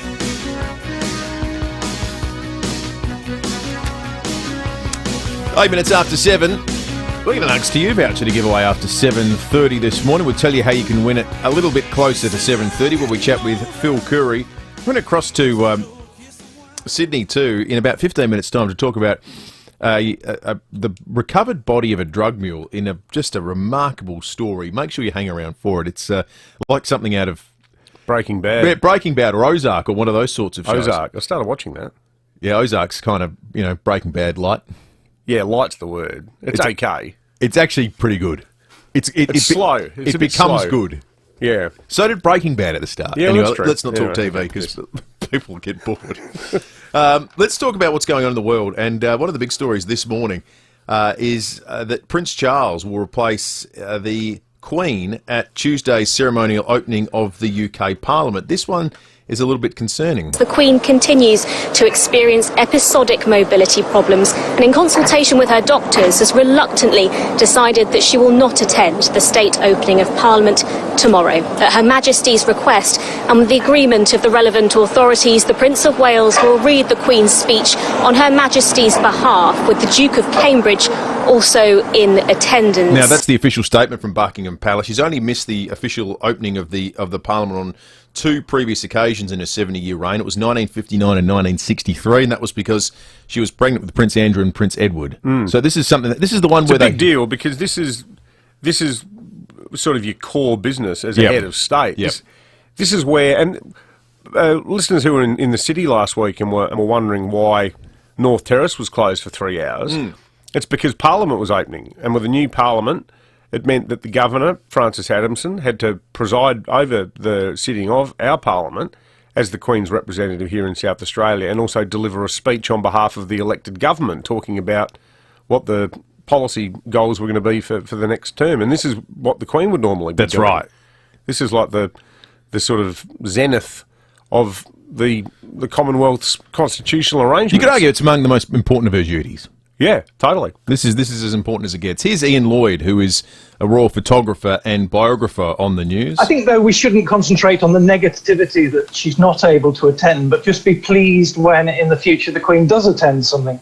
Because, as you say, she's 96 and not in the best of health necessarily, but I think we shouldn't be focused on the negativity. I mean, some of her forebearers had a terrible track record. Queen Victoria only attended 6 in the last 40 years of her life when she was widowed. And that, very craftily, was when some of her children needed an allowance when they were getting married. So she tended to pop in and boost the royal image. But the Queen has had a fantastic attendance record, if you like, and that's probably a bit of the problem because she never misses these sort of things. So when she does, it's significant. So expectations are so high because she's been such a trooper. That's right, exactly. And it's a really good point he makes, but it does signal a shift in the stage of her reign that now it is, wow, we got to see the Queen, as opposed to we expect to see the Queen. In Russia, the annual Victory Day, but this for them that it's been held overnight, would be the equivalent of Anzac Day for us here in Australia. It's a huge day. It signifies the defeat of the Nazis in the Second World War, and it's an opportunity where, in a state like Russia, they put all the military hardware on display. They thank the veterans. The president makes a speech, and so did Vladimir Putin, and used the opportunity to reiterate his accusations that the West left him no choice but to invade Ukraine. Разворачивается военная инфраструктура, как начали работать сотни зарубежных советников. He paid tribute to the heroes, he said, to help defeat Nazi Germany in World War II, and said the new Nazi threats in Ukraine were their issue now. What a disgrace. His justification for the invasion. And as he said repeatedly, it's to denazify the nation. Talking about these people as Nazis, if you want to see what in Putin's warped mind so-called Nazis look like, turn to page 13 of today's Advertiser. Yeah. Natalia Kovalchuk and her children, Alexei, 13, and Katerina, 9, been forced to move to Adelaide because of what that bastard's done. I mean, in the last 24 hours, the biggest story out of Ukraine was that the Russians bombed a school where people were hiding. You know, this utter absurd propaganda that this is some war against Nazis. It's a war against civilians. Yeah. We were talking about entertainment right at the start of this segment, and there is a trend in the world of TV and movie making, David, and that is that original stuff's hard to get off the ground in 2022. Certainly for movies. Original stuff's hard to get off the ground. But, you know what is easy to get off the ground? Anything with nostalgia or that's been done before. Nobody puts baby in a corner. And so is there going to be a Dirty Dancing sequel. A Dirty Dancing sequel, 1987. Is it called Dirtier Dancing? Well, I don't know. I don't know where you go from there. But Jennifer Grey... Filthy Dancing. Jennifer Grey will be back as... Sounds like something my Methodist grandfather would have said. Yeah, they might have... Filthy Dancing. They might have hated the evil twist in the film where everyone danced at the end. Yeah, that's right. She'll be back as Frances Baby Houseman. Obviously, Patrick Swayze starred in the film too. He died in 2009. I know in Variety's reporting on this remake, filmmakers are in conversations with Swayze's estate to incorporate the actor's presence in some way, which sounds to me like the digital manipulation we were talking about yesterday. Oh, no. That always makes me feel a bit icky. Virtual Swayze. Hopefully it's not that. Maybe it's what was just that book, Men Are From Mars, Women Are From Venus? I reckon Dirty Dancing is the film equivalent of that. Yeah. I reckon if I said out loud at home, Dirty Dancing's on tonight, half the household, the female half, would go, you beauty. Yep. Whereas I'd be saying, can't we watch Scarface instead? Or can I just go to the pub for 4 hours? Because I live in fear of watching that film. Yeah, well, live in fear again, my friend. Have you seen it? It's coming back. I can't ever recall sitting down in one session to see it, but I reckon I've seen it enough in parts on TV to have got the gist. Yeah. Soundtrack's pretty good. I'll give it that. Look, it's an iconic film. Yeah. Yes. 1987, remade in 2022 potentially. Prince Harry's tried his hand at acting. He's been part of an advertising campaign for travel in New Zealand.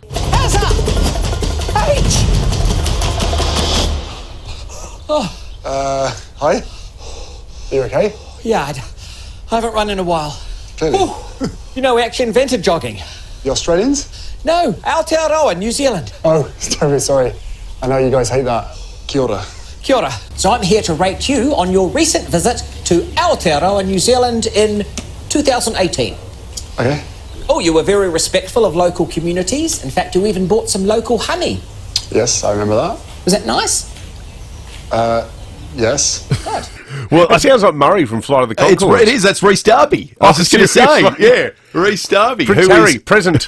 Jermaine, present. He's brilliant. Oh, forget Prince Harry. I'm all for that advent campaign because Rhys Darby's in it. He is genuinely hilarious. He's been in the new Jumanji films. He's a brilliant actor, that guy. He's very funny. When they brought back the X-Files, the best episode they did in the modern version, speaking of modern versions of things, he starred as an alien in it, in a kind of comical episode, because they used to do quirky ones.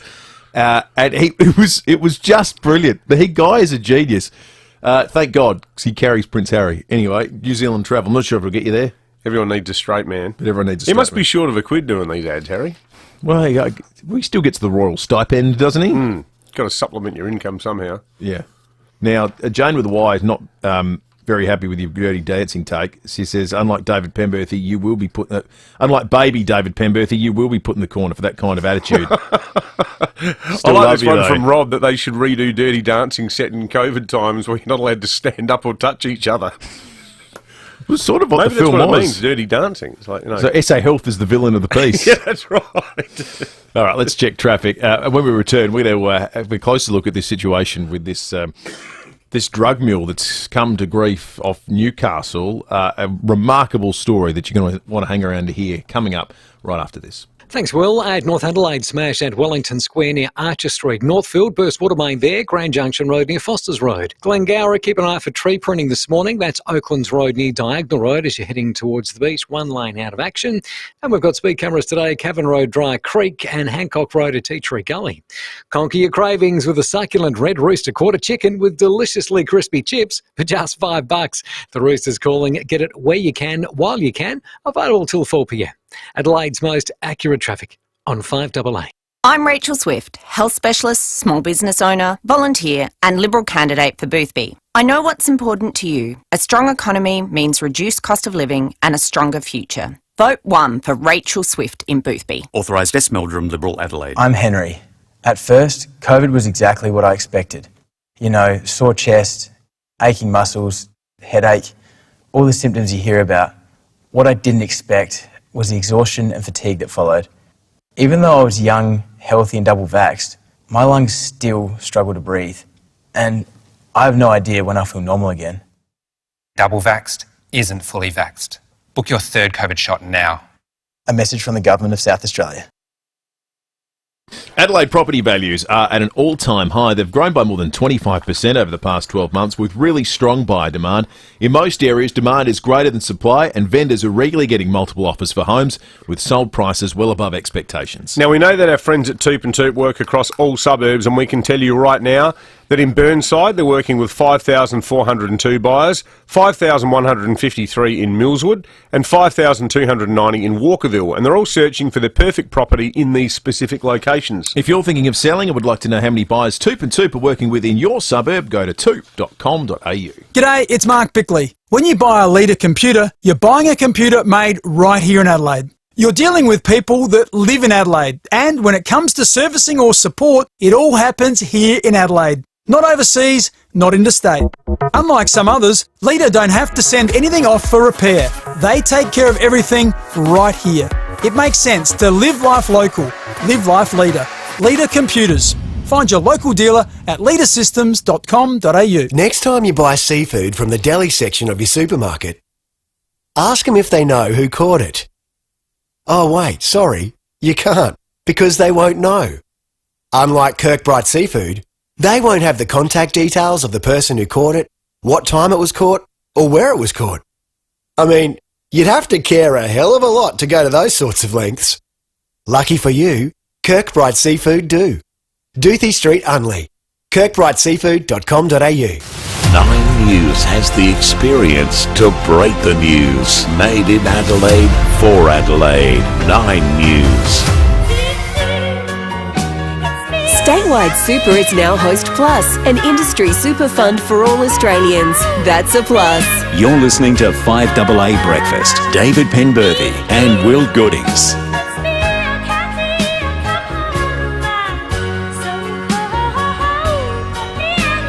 20 after 7. Producer Lucy's ears pricked up. News story out of New South Wales and Newcastle, because it sounded awfully like something we had in South Australia here fairly recently. Do you recall that the AFP arrest, where there were 416 kilos of cocaine found in deep water off York Peninsula? It was in the middle of March. An amazing story where they found they'd been dropping it and divers had been going to retrieve it. And she said there's something that's happened in New South Wales overnight that is reminiscent of that, albeit somehow even more dramatic. Emily O'Brien, 2GB journalist, joins us on 5AA Breakfast. Emily, just describe what happened, what people found in this diver off of Newcastle. Yeah, definitely. It was members of the public who first found this unconscious diver on the shore of the Hunter River in Newcastle around 9:30 yesterday morning, but we've only found out about it this morning. They, along with paramedics, performed CPR, but this man died at the scene. So his body's been found along with more than 50 kilograms of drugs, and the drugs were wrapped up in packages believed to be a white powder, cocaine, authorities believe, in excess of 50 kilos with a street value of $20 million. So they think what's happened is this diver was attempting to access the hull of a ship where the drugs might have been stored, and he's come into trouble somehow, whether or not he's simply drowned or something's gone wrong with his diving gear. But today, Border Force officers remain at the scene along with police, divers, marine police, water police. They're scouring the water for any more clues. And we'll find out a little bit later this morning. Police are due to hold a press conference around 10 a.m. our time. So definitely a huge story over here today. So was he wearing like full scuba gear when they found his body, Emily? He was. Yes, I believe so. He was dressed in full scuba diving gear, and it was but witnesses that first spotted him and have tried to revive him. Wow! Before paramedics arrived. Is the boat still there? I'm not 100% sure. I don't actually know. There were suggestions that we now think that the drugs were being stored in the hull of a ship, but there were earlier suggestions that whether they were there or whether they were on the ocean floor, and he's gone down to try and retrieve them. I don't know how you sort of swim with 50 kilos of cocaine. Yeah, I'll say.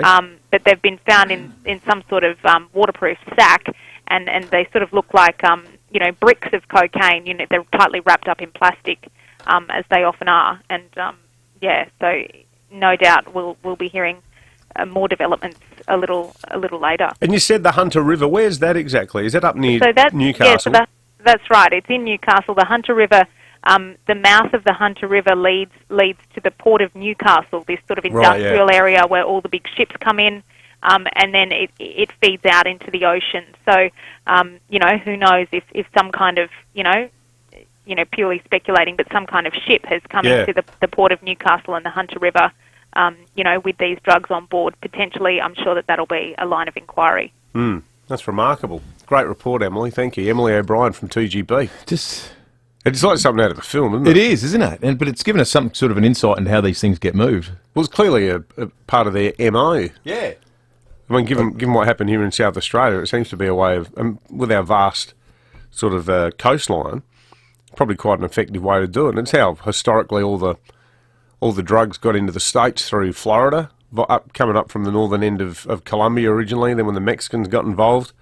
But a lot of those guys use speedboats to get drugs dropped off into the Gulf of Mexico and then picked up and taken into the States.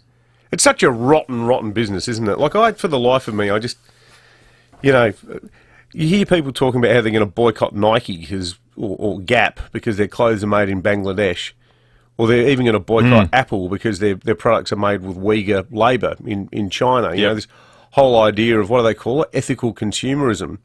But how is it that, like, recreational drug use can't accept the undeniable link between racking up, having a line of cocaine in some wanky Sydney nightclub.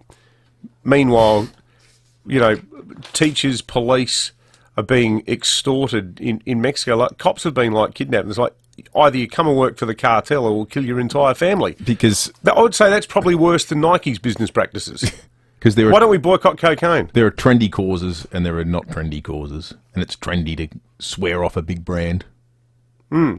Yet prop up the Sinaloa cartel by taking coke. Yep.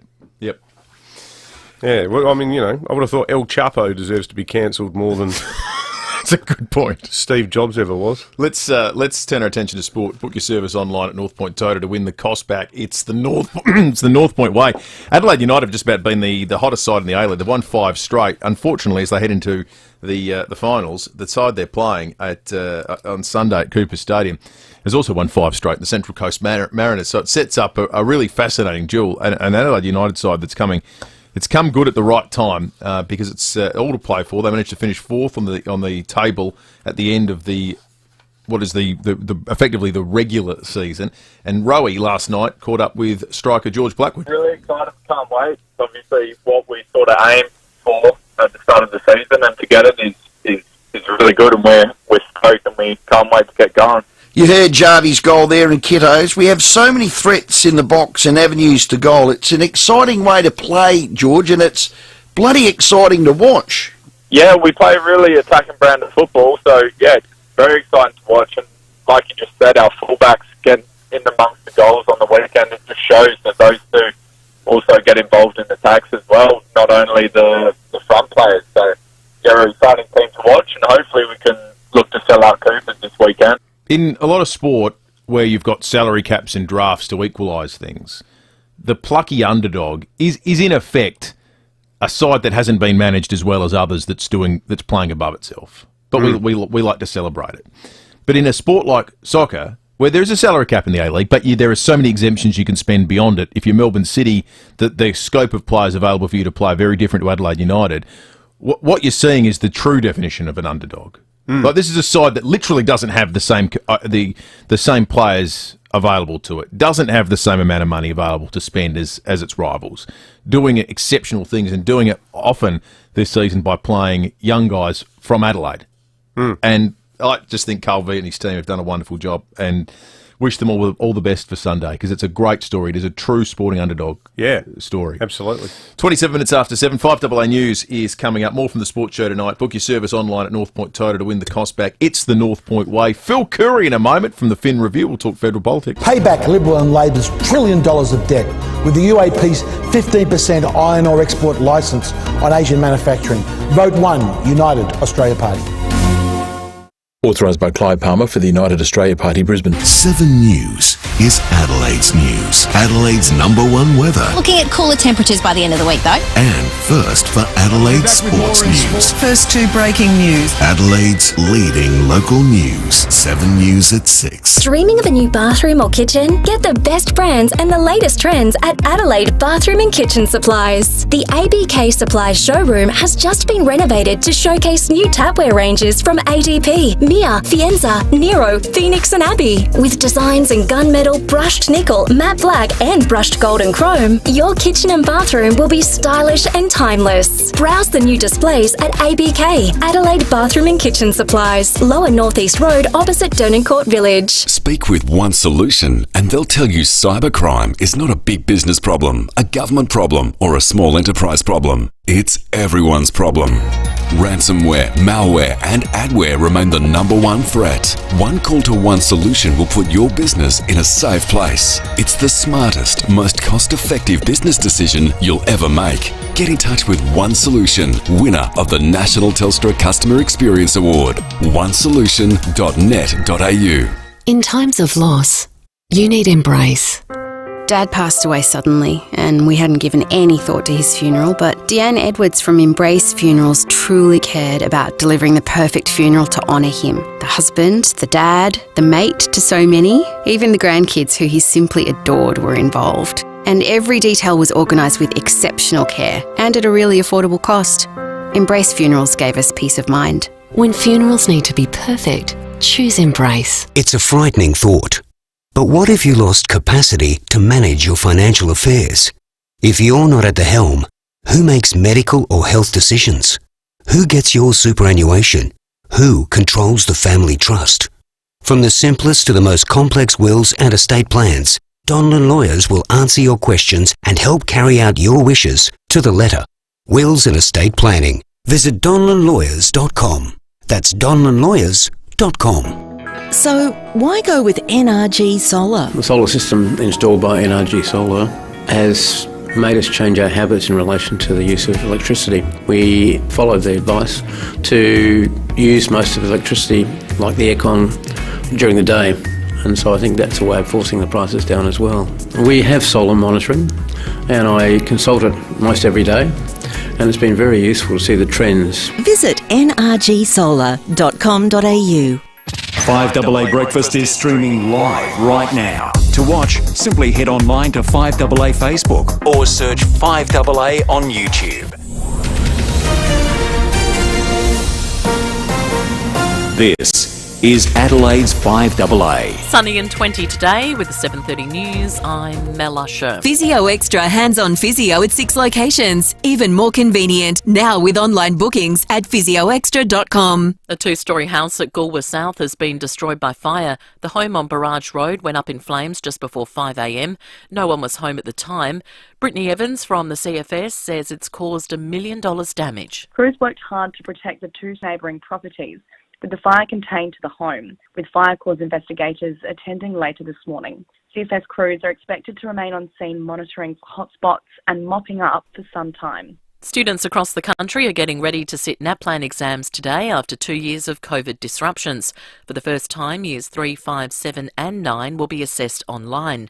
SA Primary Principals Association's Angela Falkenberg says the questions will be tailored to the abilities of each child. If a child is struggling with some questions, AI would tell us that a time to move a question to an easier one, or for students that are doing well to make them harder. This is about the confidence. We don't want children to be feeling that it's something they can't do. We want to understand what they can do. The Queen has cancelled her attendance at tomorrow's state opening of Parliament due to health concerns.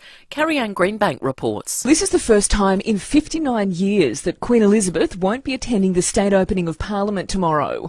Normally, the 96-year-old monarch gives the Queen's speech on behalf of the government. But this year, she has authorised Prince Charles to deliver the speech in her absence, with Prince William also in attendance. Buckingham Palace has just put out a statement. It reads, "The Queen continues to experience episodic mobility problems and in consultation with her doctors has reluctantly decided that she will not attend the state opening of Parliament tomorrow." Russian President Vladimir Putin has been accused of distorting both history and the present in his Victory Day speech. The Russian leader has claimed they're fighting for the motherland in Ukraine and blamed NATO for creating tension at the border between the nations. British Defence Secretary Ben Wallace has dismissed the Russian leader's allegations and accused him and his generals of culpability for the war. Through the invasion of Ukraine, Putin, his inner circle and his generals are now mirroring fascism and tyranny of 77 years ago, repeating the errors of the last century's totalitarian regimes. They are showing the same disregard for human life, national sovereignty and the rules-based international system. Today marks 50 years since gay academic Dr. George Duncan lost his life after being thrown in the River Torrens. His violent murder led to the decriminalisation of homosexuality in SA and across the country. Former Adelaide University College professor Horst Lukey says his death was an important moment in Australian history. Looking back, I think that the decriminalisation of homosexuality was a very positive move which went around the country, and we know the rest is history. First it was Top Gun 2, now a Dirty Dancing sequel with Jennifer Grey has moved a step forward with a director hired for the film. It's set for release in 2024. Now turning to 5AA Sport. All new 2022 Mitsubishi Outlander with 10-year warranty. 10 years capped price servicing at Agostino Mitsubishi. Here's Tom Wren. Thank you, Mel. Adelaide small forward Lockie Murphy is expected to be available for Saturday night's clash against Brisbane, despite suffering a sore neck in Sunday's loss to Carlton. Chase Jones continues to impress in defence for the Crows, and he's told Rowan Biggs he's loving his time there but would be open to more midfield time if required. I'm stoked with how I'm going, and I'm also backing the boys that are playing in the midfield as well. So if it happens, it happens, but I'm also stoked with the role I'm playing for the group at the moment. Meantime, Geelong Tor Asava Radaglia will spend more weeks on the sidelines after undergoing ankle surgery. The Cats could also be without fellow big man Reece Stanley against the Saints with a sore ankle. Let's go to the IPL. Pat Cummins has taken 3 for 22 from 4 overs as his Kolkata Knight Riders thrashed the Mumbai Indians by 52 runs. Cummins said it was his best bowling of the tournament so far. Didn't really think I bowled as well as I probably could in the first 4 games. I think it was 4 games I played. Just a little bit kind of off my mark, so good to get a chance tonight. Felt a little bit better out there. Melbourne City has claimed the A-League Premier's plate after finishing the season 1 point clear of Melbourne Victory. City lifted the silverware after a 2-1 win over Wellington Phoenix at Amy Park last night. And Tiger Woods and Phil Mickelson are both officially listed to play in next week's PGA Championship. The second major of the year begins next week in Oklahoma. And that's the 5AA Sport. Now checking 5AA traffic. At North Adelaide, look out for a smash Wellington Square near Archer Street. At Northfield, burst water main there this morning. Grand Junction Road near Foster's Road. And Glengarry, tree pruning works on Oakland Road near Diagon Road, heading towards the beach. One lane close, speeds of 40. Busy at the moment, South Road as you're driving through Edwardstown. And look out for a camera, Cavan Road at Dry Creek. Stay toasty this winter with Simply Energy, with up to 18% off gas usage and supply charges. Plans not available in all areas. That's Simply Energy, backed by Engie. Adelaide's most accurate traffic on 5AA. Now the 5AA forecast. Want pure water? Filter your home for 20% off. CompleteHomeFiltration.com.au. 20 today and sunny, a possible late shower 21 tomorrow, Thursday a possible shower 20. Right now it's 9 degrees. More news as it happens on 5AA.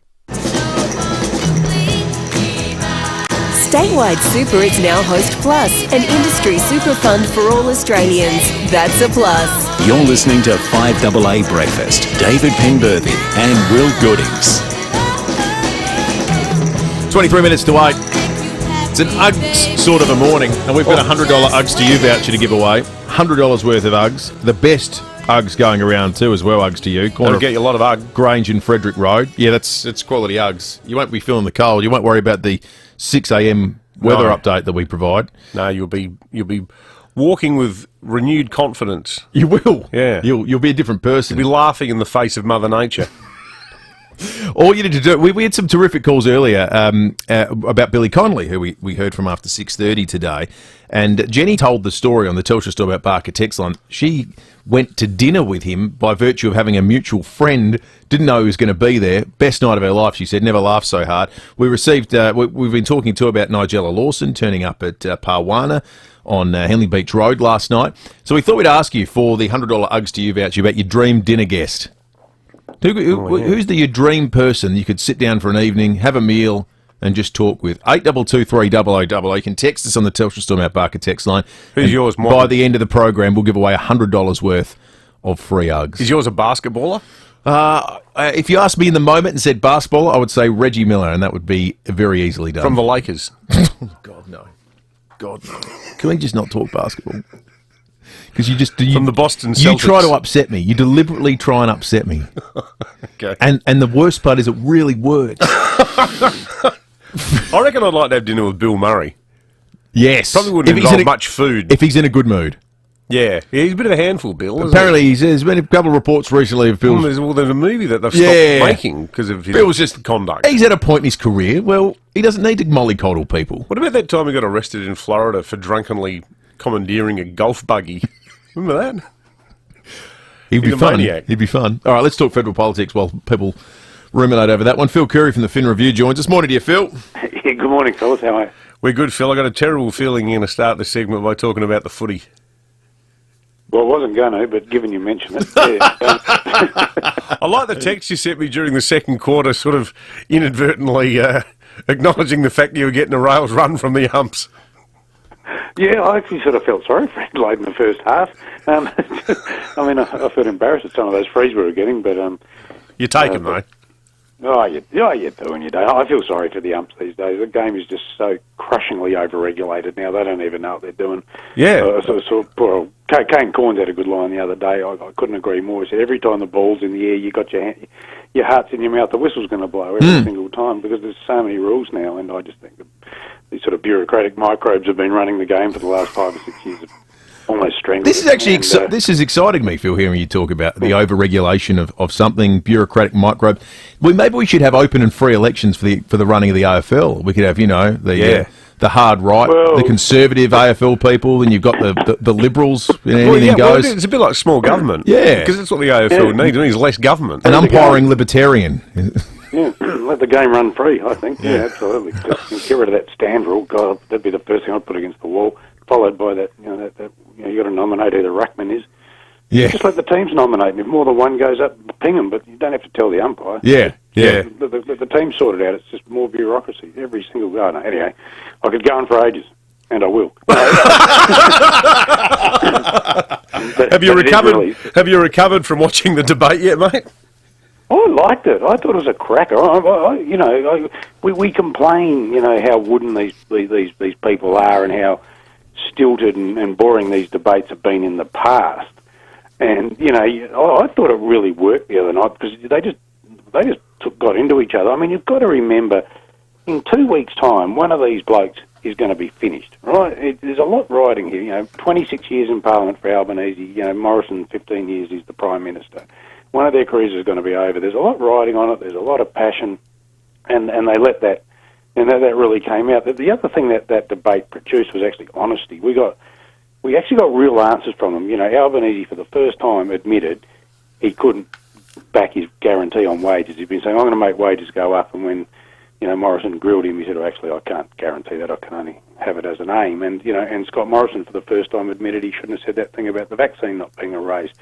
And there was a bunch of other sort of quiet, candid, revealing moments in if you actually pick through what they were saying, and we've never seen that debate from a news perspective produced more stories, I think, than every other debate I've seen collectively. So, it may not have been pretty to watch. I think the thing was, though, it was the reality of it.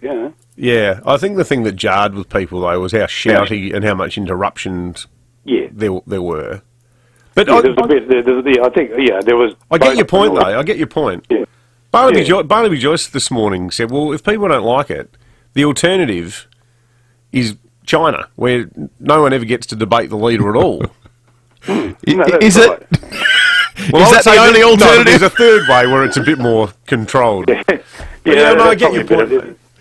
Yeah, look, and there was times when they just jumped into each other, and I thought, well, just shut up and let him finish. I remember there's one point Morris was making an interesting point on climate change that I'd not heard him go before, and Albanese cut across him and some sort of smart aleck thing and just sidetracked the whole thing, and then Morrison did the same to him later. But that's them. That's how they chose to be. People saw them for what it was. The fact we're still talking about it 2 days later, I think, is testament that it was interesting, whether you liked it or not. But I learned more from that debate than I've learned probably from any other exchange in this election and in other election campaigns. So, I didn't mind it at all. I actually didn't mind it at all, and I thought, some good learnings. Anyway, but it is what it is. But people don't like them anyway, I mean, if they behave themselves, everyone says it's boring. If they aren't scripted, people say it's boring. If they don't behave themselves, people hate them. So, is your sense, Phil, like the polls seem to be bearing out, that the campaign broadly hasn't really cut through to the average person, and their mind was made up a while back? It's really starting to feel that way, Will. The polls they shifted a little bit this week in Labor's favour on the back of the interest rate decision last week. So, regardless of the reasons for that, people are, some voters have taken it out on the government. I guess it just adds to their whole cost of living stuff. So, it's just, I did an interview with the PM last week, actually. We were flying from Melbourne to Adelaide, and he said on the record that he understands, he's not disputing where the polls are sitting, but he thinks there's a really soft vote, that even though people are telling the pollsters one thing, they really haven't made up their minds. and he thought he thinks he can do it in this last 2 weeks, swing them back. But everything goes against them. You know, they're too big. They're too big calls with national security and the economy, and that Solomon Islands deal and the interest rates decision has hurt them on those two big arguing points. So they just been spinning their wheels. He's had a good campaign, Morrison. I've been watching him. He hasn't had any bad press conferences or messed up or anything like that. But when things aren't bouncing your way, it does make it hard. And the voters just seem to be pretty cranky. I'm not calling it yet, but I think they're a bit like the Crows at 3/4 time on Sunday. They're going that badly, are they? Well, yeah, but you came home pretty well. I mean, we did our old, time to not play now routine, and we stopped in the last quarter. So it's not insurmountable, but it's going to take a big push to get across the line from here, especially as the polls opened yesterday too. I think they had 280,000 people voted yesterday, so people are pretty eager to go and cast their vote. Whether it's COVID or they want to chuck the government out or some other reason, I don't know. The best analysis of football and federal politics only here with Phil Curry every Tuesday and Friday on 5AA. Good on you, Phil. Phil, the national political editor of the Australian Financial Review. Let's take some calls. We had Jenny's great story earlier about having a surprise dinner guest, Billy Connolly, one night. We've heard Nigella Lawson was it last night at Parwana, so we're asking you about your dream dinner guest. You can win yourself $100 worth of Uggs, thanks to our great friends at Uggs to You. Scott and Glenunga, good morning. Good morning, boys. How you going? Good, thanks, mate. That's good. It'd have to be my favourite athlete of all time, Michael Jordan. Oh, that'd be fun. Mainly because he can take off from outside the key and, everyone jumps after him and they've hit the ground while he's still in the air. And when the tongue's out, something bad's going to happen. He's amazing. He's the jump man, isn't he? That'd be remarkable. It'd be a bit of fun these days. He seems like he's lightened up in recent years too, Michael Jordan. He can have a bit of a laugh at himself and he'll bring the cigars. That would be exceptional. Good on you, Scott. Let's go to Craigmore. Andrew, good morning. G'day, Radio Cook and Radio Gigolo. That still got me bothered from last week, boys. I still have a chuckle about that. Who I'd love to have a meal with was, remember the comedian Dave Allen? He was wicked. Imagine the stories and the jokes. The Dave Allen Show, Friday nights. I used to love watching that show. Yeah, and he'd get in the pulpit with the gun and everything. And it was his wonderful sign-off. Good night, and may your God go with you. I think some comedians would be great, because I think comedians you typically think, oh, that'd be fun at dinner. But some, the stage persona is very different to what they're like in real life. Well, I guess it's that thing of, okay, you see you're a comedian, say something funny. Yeah, you say something. But have you seen... Jerry Seinfeld did that series, Riding in Cars with Comedians, where he did interviews with them. And he did one episode with Dave Chappelle, who we've spoken about before. He thinks he's a genius. But in real life, the guy's a recluse. Yeah. And he's terrified of being seen. So he sits at this coffee table with Jerry Seinfeld, almost with the collars of his jacket popped up, leaning over and just not speaking. It's quite amazing. After what happened to him on the weekend, there's probably a bit of sense behind all that. Yeah, this is years ago. Yeah. But it'll be interesting. Brad in One Tree Hill, good morning. Morning, gentlemen. I'd love to see this bloke. I've heard him on radio interviews, TV. I've actually heard him speaking live, and he's not scared to speak his mind, and he's very funny. He's hilarious. Is Rick Davies. Oh, Rick Davies. I think he'd be on David's short list too. I saw him speak at a Sturt lunch a couple of years ago. He was hilarious. Not long after he won got inducted into the AFL Hall of Fame. Getting some great suggestions through. Got some texts as well. We'll get to those shortly on the Telstra Stormont Barker text line. But you can call us on 8223 and potentially win yourself $100 worth of Uggs. All those listeners who just called in are in the running to win them thanks to Uggs to You. And you could be too. Just tell us who your dream dinner guest would be.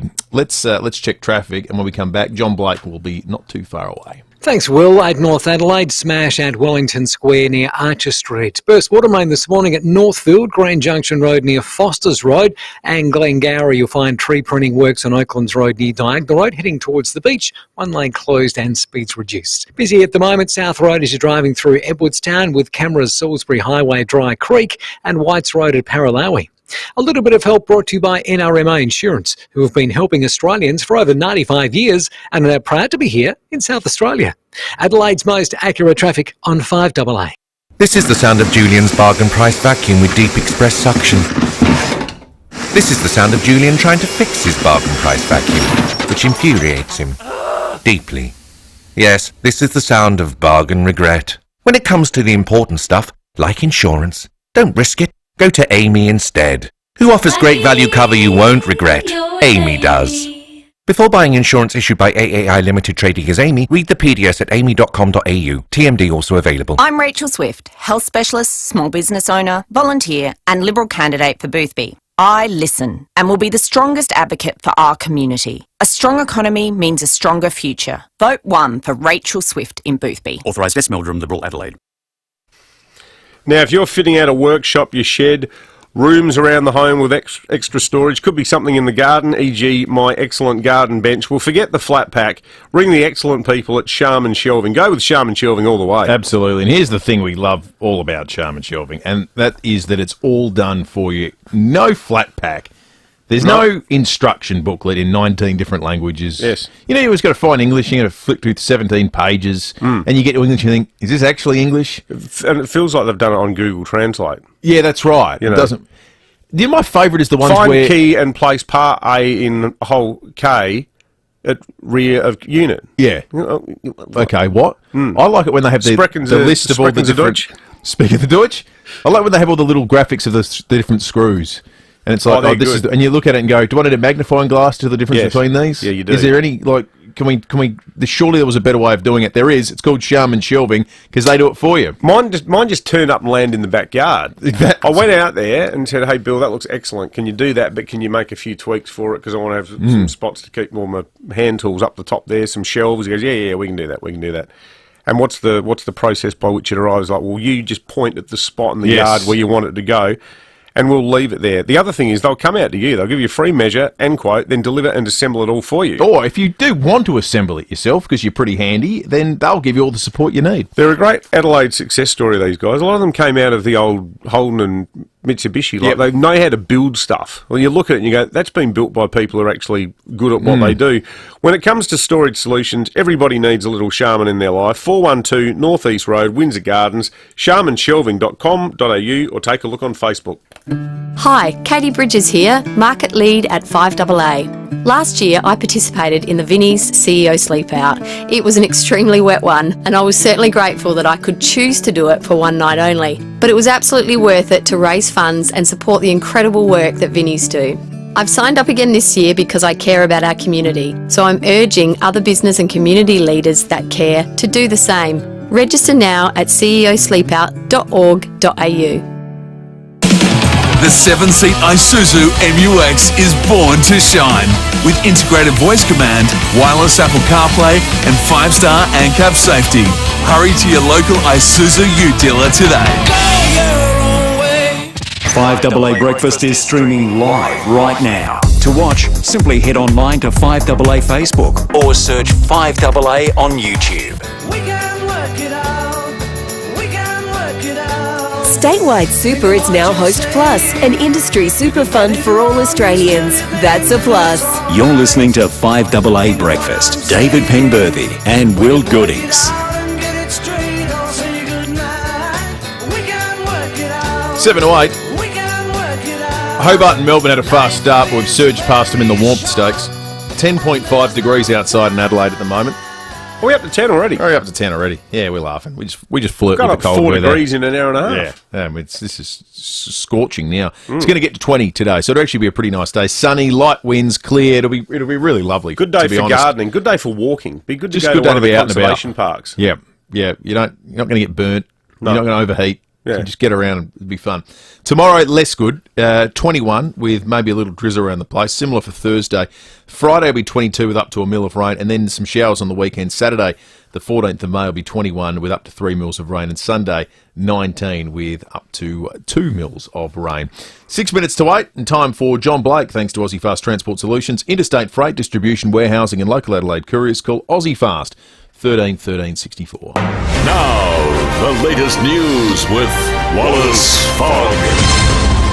Good morning, early risers. I'm Wallace Fogg with another 5AA News Update.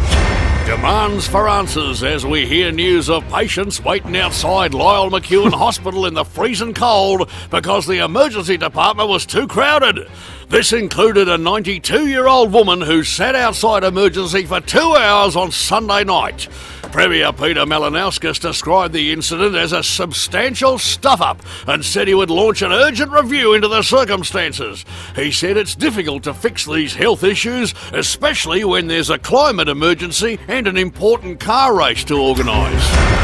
In other news, opposition leader Anthony Albanese returned to his old high school in Sydney on Monday morning to a rock star welcome from kids who had never heard of him. He said, "This school shaped who I am today. It taught me the values of social justice and commitment to each other, although its teaching of how to retain facts and figures left a lot to be desired." The younger students at the school mobbed the opposition leader and took selfies with him. Due to a breakdown of communication at the school, it turns out the kids thought he was the actor who does the voice of Peppa Pig. I just can't remember. And finally, Bono Vox and The Edge from legendary rock band U2 have given a surprise performance in a Ukrainian subway station in the city of Kyiv. A small group of supporters cheered loudly as the two superstars did renditions of their hits such as Sunday Bloody Sunday and With or Without You. The crowd stopped cheering at one stage and looked around with fear in their eyes at the sound of a loud, screeching air raid siren. Their fears were short-lived, though, when it turned out not to be an air raid siren, but just the sound of Bono singing. And that's the news for this Tuesday. I'm Wallace Fogg. More 5AA news coming up at 8 o'clock, or as close as we can get. Rock stars, is there anything they don't know? They fix everything. 4 minutes to 8. More from John Blake after 8:30 when we go behind closed doors. Let's get some more dinner companion texts in and put some more people in the running to win that $100 Uggs to You voucher that we'll give away before 9 o'clock. I like this one. Actually, Graham, give us a bell, mate. I'd love to hear about this, particularly given that sadly he died yesterday. Graham from Prospect had dinner with Dennis Waterman.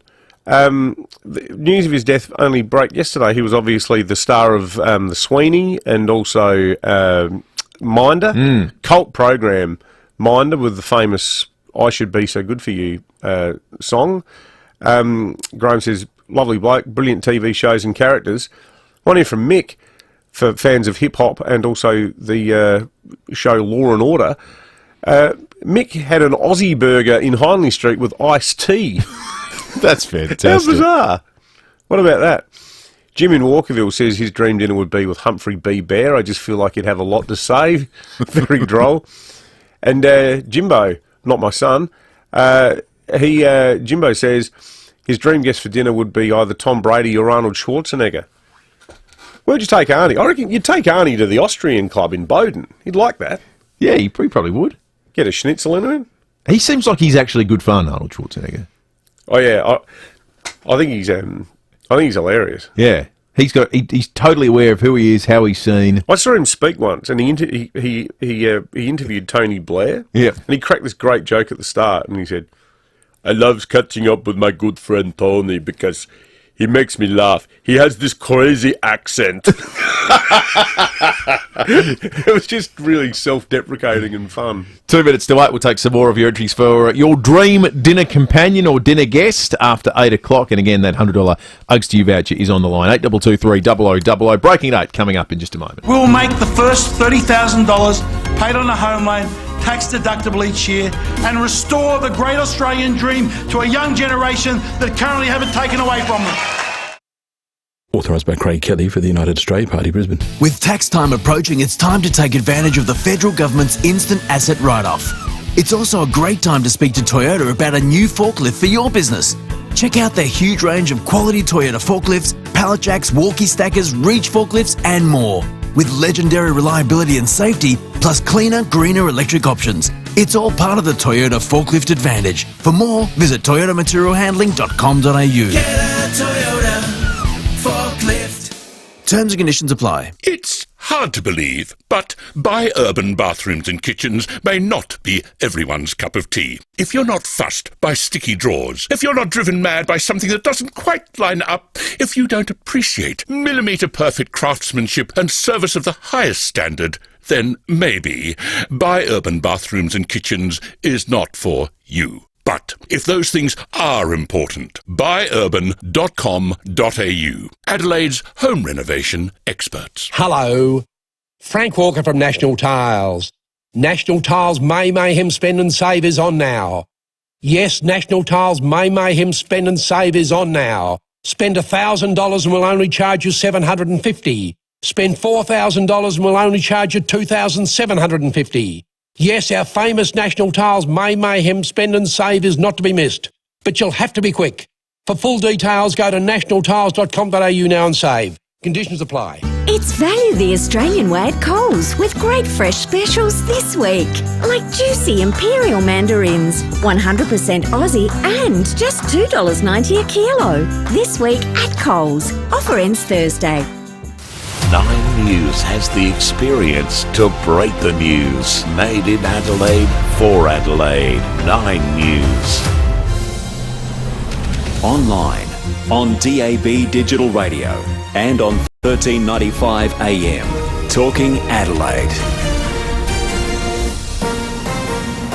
This is Adelaide's 5AA. Sunny and 20 today with the 8 o'clock news. I'm Mel Usher. Woken with a stiff neck or sore back? Get a Physio Extra appointment today. 6 locations, physioextra.com. A house fire at Galway South this morning has caused around $1 million damage. Fire crews were called to the blaze on Barrage Road just before 5 a.m. Brittany Evans from the CFS says the top story of the home was engulfed in flames. Despite the hard work of crews, the home could not be saved. Losses are estimated to be about $1 million. Thankfully, no one was home at the time. Naplan testing begins across the country today, with this year marking the first time it's been conducted completely online. Students in years 3, 5, 7 and 9 will participate in the literacy and numeracy assessments. Having the assessment online means the children will start on the same level, but depending on whether they answer the question correctly, the next set of questions may be easier or more difficult. The Morrison government is promising to invest $5 million to make it easier for people to enter the fast-growing technology sector. The election pledge would see the development of a technology skills passport. The passport would store a person's qualifications in one place, regardless of which university or TAFE they were obtained from. Australians thinking of casting their ballot early are being told only to do so if they can't make it to the polls on election day. A record 300,000 people have already voted since pre-polling began yesterday. Australian Electoral Commissioner Tom Rogers says we should wait until the 21st if we can. We're all in that together. It's a community event. Everyone sees everyone voting, and that's a really important part of the process. You know, I had to be an election nerd for a minute, but the more votes in envelopes through pre-poll and postal, the harder it will be to determine a result on the night, particularly if you have a large number of close seats. So they're the reasons why. The Queen has pulled out of the state opening of British Parliament for the first time in almost 60 years. Europe correspondent Carrie-Anne Greenbank has more. Queen Elizabeth has had to cancel a number of engagements recently, including the Easter services and the upcoming Royal Garden parties. Buckingham Palace has just announced that for the first time in 59 years, Queen Elizabeth also won't be attending the state opening of Parliament tomorrow. Normally, she gives a speech on behalf of the government, but this year she has authorised Prince Charles to deliver the speech in her absence, Prince William also in attendance. Buckingham Palace has released a statement which reads, "The Queen continues to experience episodic mobility problems and in consultation with her doctors has reluctantly decided that she will not attend the state opening of Parliament tomorrow." Craig McLachlan will take the stand in his defamation case in Sydney today. Mr McLachlan is suing 9 newspapers, the ABC and a former colleague over sexual harassment allegations published about him in the media. He has always maintained his innocence. A suspected drug mule has died near the port of Newcastle while trying to retrieve 50 kilograms of cocaine. Police are investigating if the man died while trying to retrieve the narcotics from inside the hull of a ship. A ship docked in the port from Argentina is being searched. Superintendent Rob Critchlow says the bricks of cocaine have an estimated street value of $20 million. So we're in some wrappings, which we typically see for drugs that are bought from overseas, and that was in a big bundle, which had been quite well secured with ropes and plastic. Margot Merrill, the daughter of screen legend Betty Davis, has passed away in Boston. The 71-year-old spent much of her life in care after being diagnosed with brain damage as a young child. Now turning to 5AA Sport. 10-year warranty and 10-year capped price servicing at Agostino Mitsubishi, Nailsworth and Elizabeth. What's happening at Alberton, Tom Wren? Well, Mel, Port Adelaide coach Ken Hinkley believes his side is well placed to handle its hectic travel schedule. The Power played in Cairns last week. He's off to Tasmania to take on North Melbourne this week and will then back it up to play against the Cats in Geelong again next week. Hinkley telling Fox Footy the COVID-ravaged past couple of seasons means they're battle-hardened. I think every club would feel much more comfortable with difficult on-the-road stretches. For us, it's about making sure the planning and the execution through the week is really strong, and then you got yourselves the best chance to play well. Let's stay with footy. Carlton captain Patrick Cripps has avoided suspension for a tackle which saw Adelaide's Lockie Murphy subbed off with a neck injury.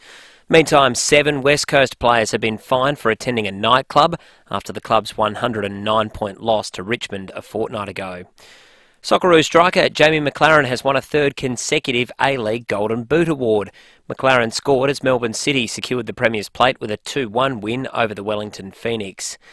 Aussie Alex de Minaur has had a straight sets win over Dusan Lajovic at the Rome Masters. He won 6-4, 6-1, while it's also good news on the women's side with Isla Tomljanovic beating local Camilla Giorgi after the Italian retired in the second set. Well, the grade cricket system here in South Australia could be set for a major overhaul, with the SACA proposing a 2-tier competition which would split the 13 grade clubs into 2 divisions. Under the proposal, 6 clubs would play in Division 1 and 7 in Division 2, with a relegation promotion system to then take place. Meantime, in the IPL, Aussie captain Pat Cummins has played a starring role, taking 3 wickets as his Kolkata Knight Riders beat the Mumbai Indians by 52 runs. And in some basketball to finish, Sydney Kings coach Chase Bufford has been fined for kicking a sign during Sunday's win over the Tassie Jack Jumpers. It'll cost him $375. And that's the 5AA Sport. Now checking 5AA traffic. At Goodwood, reports of a smash on Goodwood Road at Alita Street. North Adelaide, residual delays from an earlier smash at Wellington Square near Archer Street. Northfield, burst water main this morning, Grand Junction Road near Foster's Road. And we've got a few cameras around too. Hancock Road, Tea Tree Gully and Milne Road at Modbury Heights. Don't let your kids panic. Plan. Book their first car in for a free battery health check with Battery World. Visit them in store or book online today. Adelaide's most accurate traffic on 5AA. Now the 5AA forecast. Want pure water? Filter your home for 20% off. CompleteHomeFiltration.com.au. A sunny Tuesday on the way with a top of 20, a possible late shower 21 tomorrow, and then a possible shower Thursday and 20. Right now it's 11 degrees. More news as it happens on 5AA. Then I saw her face. Statewide Super is now Host Plus, an industry super fund for all Australians. That's a plus. You're listening to 5AA Breakfast. David Penberthy and Will Goodings. I'm a believer, I couldn't leave her if I tried. I thought love was more or less a given. 7 minutes after 8, breaking at 8 coming up in just a moment. We've got a $100 Uggs to You voucher to give away as well. We're getting some terrific suggestions through on the Telstra Storm at Barker text line as people nominate their dream dinner companion. Some of the texters and some of the people that have called us so far have actually managed to have dinner with their dream companion, which is sort of what inspired this. Jenny earlier, who managed to catch up with Billy Connolly. She didn't know he was going to be there, but had a mutual friend and had the night of her life, she said. So inspired our question for you this morning. $100 Uggs to You voucher. We'll give it away before 9 o'clock, and we'll get to some of your suggestions in just a moment on the Telstra Storm at Barker text line. Then after 8:30, we will go behind closed doors. But right now, it's time for breaking at 8. There seems to be a bit of a modern trend where COVID has become a bit of an excuse for all sorts of things. You know, if a tradie doesn't turn up, or if indeed you get left outside in the cold for 4 hours at the Lyell McEwen Hospital, the pat response seems to be, oh, look, sorry, but it's because of COVID. You know, COVID got in the way, and I'm sure there's a few people who aren't at work today, even though they might be in rude health on account of some vague COVID-related excuse. Well, one thing that I find really interesting, and we've been contacted about this by a few of our listeners who are grandparents, we're at a point now as a society where we've been told that we're largely through this. And, mask use, apart from on public transport and in school classrooms, at least for the next couple of weeks, it's all been wound back. All the mandated social distancing rules have been largely lifted. All the businesses are now open again. But we've had correspondence sent through to us about two things. One is school sports days, and the other is the resumption of club sport and school sport, where parents are still being told that because of COVID, they're not allowed to bring anyone other. In some cases, one parent can only attend to watch their kids play sport or to attend school sports days.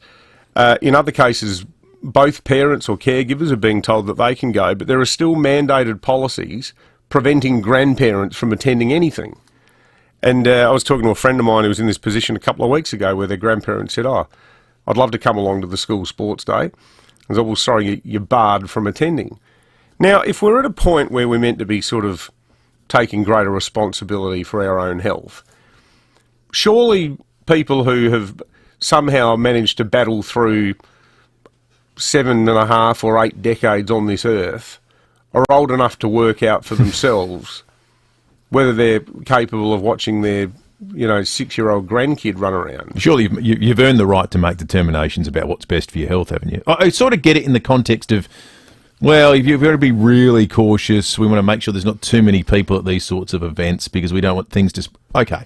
But why can't people self-manage? What if they've had COVID or they're triply vaccinated? That's the point. Or in the case of older people, quadruply vaccinated? Well, why specify grandparents can't go? Yeah. But I think, I'm not sure who's running the education department now, given that Rick Purse has moved on to Treasury. But surely we're at a point where, rather than having these default mandated positions where you just say, look, it's just easier to leave the existing rules in place than to spend any time having a meeting to say, does this actually make any sense anymore? Because I reckon there's a lot of our listeners, a lot of older people, some of them might say, no, I don't want to go. Yeah. Well, that's fine. That's their choice. But what about the ones who do and can do it safely? Because when you're in that age bracket, you're at a point in your life where you start counting the remainder of your life, not in decades.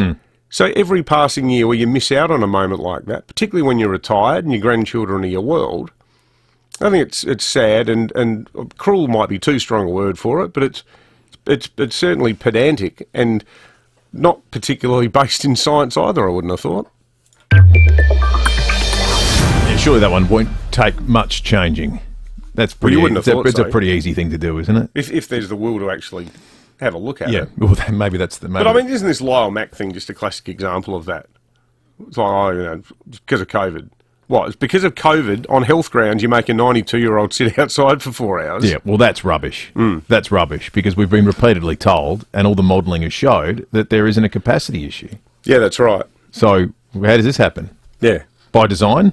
12 minutes after 8. Our number is 8223 0000. You can text us on the Telstra Mount Barker text line. Earlier, we spoke with Sapole about a house fire that's being investigated at Galway. FIVEAA breakfast own Jace Kemp, who you might know him reading the news here and reading the sport from time to time. Also works at 10 News and is at the scene. Morning to you, Jace. Yeah, good morning, guys. How you going? Good, mate. So just describe what you can see and what you've managed to learn down there. Yeah, well, there's still about a dozen firefighters still on the scene here in Galway South after a fire just ripped through this two-storey home here. They're estimating that it's done about $1 million worth of damage. So unfortunately, someone's waking up this morning and without a property. Gee, so what does it look like? Is there remains? Are there walls still standing? Yeah, it's just still the remains of the structure of the premises is still standing, but the fire has ripped through. It's torched absolutely everything. I've managed to speak to a neighbour here, and because the fire and the flames are so strong that they had to grab their own garden hoses to make sure it didn't spread to their properties as well, just to make sure that before the fire got here, that they were able to keep their places still standing. So, Jace, is there any suggestion as to how it all started? No, not yet. The fire cause investigators are here at the moment. They're trying to assess what caused the fire to start, but it doesn't believe to be suspicious at this stage. What I can tell you is that they believe that this premises is owned by someone in Adelaide, so that there was no occupants at home at the time, but they're coming up from Adelaide at the moment. So it looks like it's a holiday house that was unattended, and that's why the fire took hold so quickly. Jace, thank you for that. Jace Kemp for 10 News First. I mentioned the pictures will tell something of a story about that property as well. Might be a case of vandalism. Hey, speaking of vandalism, I left my car in Mailstone over the weekend because I hired a ute to do some garden work, and it wasn't in front of anyone's house. It wasn't even near anyone's house. It was in like a semi-industrial area just off Marion Road. I picked it up yesterday after I returned the ute. Some half-wit has gone the full length of my car, brand new Kluger, and keyed it. And really deep. What possesses somebody to do that? I can think of a few things. It's bizarre, isn't it? Being a total moron chief among them. So it definitely keyed? It wasn't someone didn't drive fast? No. Well, no, because it was parked. It's the left-hand side. So it's on the pedestrian. It's on the footpath side of the road. What do you think that'll cost to repair? I don't know. I did a Google search yesterday. I don't think it's cheap. One of the entries said it can cost you up to $1,500. You tell always a great story, a reference point in history for cracking down on deviant behaviour. Rudy Giuliani, and back when he was the New York mayor, saying if you're a turnstile jumper, you're likely to do other crimes. Keying cars feels like a gateway crime. Yeah, it does, doesn't it? It does. Like if you're that antisocial, that because like when it was Ben Braddon, I think was the police commissioner in New York, and he just came up with this theory that if you're someone who's not prepared to pay your subway fare, you're probably the type of person who might have an outstanding warrant for something else. It's unlikely you draw the line at just keying cars, isn't it? Yeah. You go, I wouldn't go further than that. But it's like the sort of, the ham, cheese and tomato that we get every morning with our friends from Sapole at 6:45, when invariably the person who's done for DUI is driving unregistered, driving without a licence, and driving while suspended. Like, you just tick the box every time. So, it's hardly the end of the world, but it's just annoying. And like you think, so do I ring the insurance company and say, look, my car's been keyed? It's probably one of those things where the excess might be like $400 and the cost of getting it fixed might be, I don't know, $680. Yep. And you just think, well, there's like 8 hours out of my day sorting all of that out. Yeah, what a nightmare. Do the form with the diagram showing where the keying happened. But really, it's not, you're not really screaming intelligence if you do that to somebody's property, are you? I think that's a reasonable point to make. 16 after 8. A lot of people are really upset by some vision that's going around online at the moment about avocados being dumped. If you've gone to buy anything in the vegetable section recently, you'll see the impacts of inflation. It's hit large, and avocados at the best of times can be pretty expensive, but they are truckloads that are being dumped at the moment in Queensland. And so on Sunrise this morning, they had a chat with an avocado grower to get to the bottom of, well, I thought you were going to say they had a chat with an avocado. Well, they may have done that. I'm not sure. The avocado declined to comment, I think. But they chatted with an avocado farm to get to the bottom of, if at a time when this is so expensive and fruit and veg is expensive, why are these things being literally dropped off trucks on the side of the road? Here's Jim Coachey. As it comes through the grading tables, we sort it into different grades, but these lower grades just don't have enough money in them to warrant spending, the extra money on packing and labour and transport. It's this bizarre situation where inflation, because it just gnaws at the edges of absolutely everything, labour costs, packaging costs, and you get a dynamic where it's cheaper for them just to drop them off a truck on the side of the road than actually sell them to anybody because of the costs that go into actually making that a reality. What someone needs to do, though, you need to get a few tomato growers with excess stock, and then maybe some someone with half a truck of finely diced onion from the local onion farm. Yep. Then you get the coriander guy, and you're making a leftover salsa. Some lime growers have got excess stock, and you can make 48,000 cubic litres of guacamole. There's a business idea for you, something to follow up. Get on the Doritos people after that. 18 after 8. We'll get to some more of your texts in just a moment, and calls as well. Lots of those coming through. People nominating their dream dinner companion. You can win yourself $100 Uggs to You voucher from the excellent people Uggs to You on the corner of Frederick Road and Grange Road at Seaton. Let's check traffic, and we'll get to some of that when we return. Thanks, Will. At Medini Garden, smash on Main North Road inbound as you're approaching Nottage Terrace. At Goodwood, reports of a smash on Goodwood Road at Leader Streets. Northfield, burst water main there, Grand Junction Road near Foster's Road, and Glengarry tree pruning works on Oaklands Road near Diagonal Road as you're heading towards the beach. Busy at the moment, South Road heading through Edwardstown with cameras Whites Road, Paralawi, and Murray Road at Williston. Double vaxxed isn't fully vaxxed, and a third shot is your best shot of not catching COVID this winter. Book your third COVID shot at fullyvaxxed.sa.gov.au. Adelaide's most accurate traffic on 5AA. Roey's Sport Show. Tim Ginniver is here to talk all things Port Adelaide. You had a fair run-up, didn't you? It was routine. It was a silly run-up. And when you got them, you generally kicked them. Who had a bigger run-up for goal, you or Brown for North? Big boy Benny Brown. Benny Brown by 2 metres. Away. 4 p.m. weekdays. Hello, Dave. Yeah, g'day fellas. Ben Brown's run-up is 4 Tim Ginniver kicks long. I measured it once. There you go, Dave. I wish I'd have said that. Roey's Sport Show on 5AA. Budget car and truck rental make life easy. Whether you need to move equipment, furniture, fresh produce or people, you'll find the widest variety of vehicles at competitive prices at Budget Car and Truck Rental. With 7 convenient locations across the metro area, plus regional locations, you'll find a budget near you. So if you're moving out or in, taking a load to the tip or going on a big trip, do it with Budget Car and Truck Rental. Call 13 27 27. That's 13 27 27. $1 trillion of debt means 6% home loan rates, and you will lose your home. We'll freeze home loan rates below 3% for 5 years. Save your home. Vote United Australia Party. Authorised by Clive Palmer for the United Australia Party, Brisbane. It's Tuesday, so here's a question you should be getting used to now. What is better than 1 hour of free parking at the Adelaide Central Market every Tuesday? This feels like one of those adjusted difficulty exams. Yeah. And you've realised that there's very few things I can get right, but I get this one right. It's 2 hours of free parking. Through repeated exposure to that rhetorical question, you've completely nailed it. It's become a part of life in Adelaide. They're calling it 2 on Tuesday, and it's here to stay. All you have to do is get to the market before 9, spend $30 in the market on Tuesdays, and you'll get 2 hours of free parking. I've been sent the video of us that's doing the rounds at the Central Markets going for a shop. Yeah. And I reckon walking around in the 30 seconds that we're in the video, I think I've spent $30 on cheese. Yeah. Which is an easy example of how quickly you can get your parking paid for. Money well spent. Oh, it was sensational. The smelly cheese shop, Say Cheese. And look, there's specials all over the market.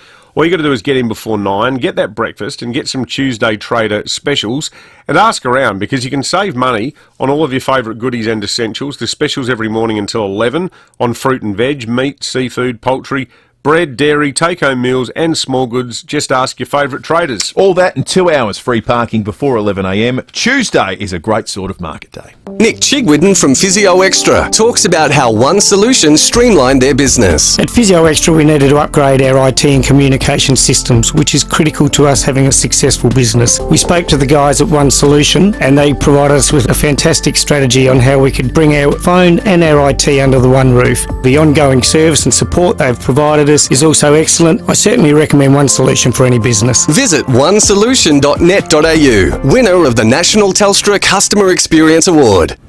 Welcome to Couples Therapy. So you have trouble agreeing? No. Yes. I want a small car that's easy to zip around in and easy to park. And I want an SUV. Problem solved. Hyundai Venue is the compact urban SUV that fits in anywhere and stands out everywhere. Ooh. And now's a smart time to buy the Venue from just $26,490 drive away with auto. Sounds perfect. Perfect. T's and C's apply. Visit hyundai.com.au/offers for details. Imagine that. Hyundai. 9 News has the experience to break the news. Made in Adelaide for Adelaide. 9 News. Statewide Super is now Host Plus, an industry super fund for all Australians. That's a plus.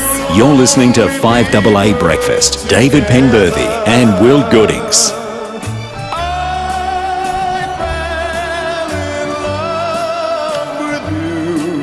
The last one should last forever. 23 minutes after 8. Got no good news for anyone on the fuel watch front, unfortunately. But the point of the segment is it's better news than what you'll get, just sort of blundering along to the nearest petrol station. But anywhere you go, it's going to be pretty expensive at the moment. It's gone up in a big way. You can download the free My RAA app today to find the cheapest fuel in an instant, but everywhere you go, broadly speaking, it's going to be at about that $2 mark. The cheapest we've managed to find it, the ex-convenience Main North Road at Jepp's Cross is the best, $1.69.7, so you're making a 30 cents a litre saving there. The BP Henley Beach Road Underdale, $1.73.9. The Ampol Marion Road South Plympton, $1.74.9. The cheapest diesel price that we found, barely under $2. The BP Victoria Road Largs Bay, $1.95.9. I filled up. I didn't fill up because it was a hire car. I topped it up yesterday, paid about $32, and it was $2.07 a litre diesel. Yeah, it's brutal, isn't it? Diesel used to be the cheap one. Crazy. It's nasty. All right, let's get to some more entries for that Uggs to You voucher, because lots of good dinner companion suggestions coming through. I like the one that came to us by our Alberton correspondent, Dave Lloyd, who's got an interesting idea for a series of dinner guests, or it's sort of a group of dinner. It'd be him. What is it? Bomber Clifford, Paul Rosonico? No, it's no Paul Pitt. It's him. It's the Pope. And it's Ricky Gervais, which I think it sounds like a hell of a lot of fun. What, the three of them jointly hosting? Yeah, they're all the gone meal? to dinner together. Yeah, right. I don't know what the common ground would be. I can't imagine there'd be too much between the Pope and Ricky Gervais. Well, if the Pope likes a laugh. He is a very progressive Pope. He is. Although he did say last week people should stop cracking mother-in-law jokes. He did. That would be a red rag to a bull with Ricky Gervais there, I would imagine. Yeah. Rob texted in saying he'd like to have dinner with Clint Eastwood. That's a good suggestion. Yeah.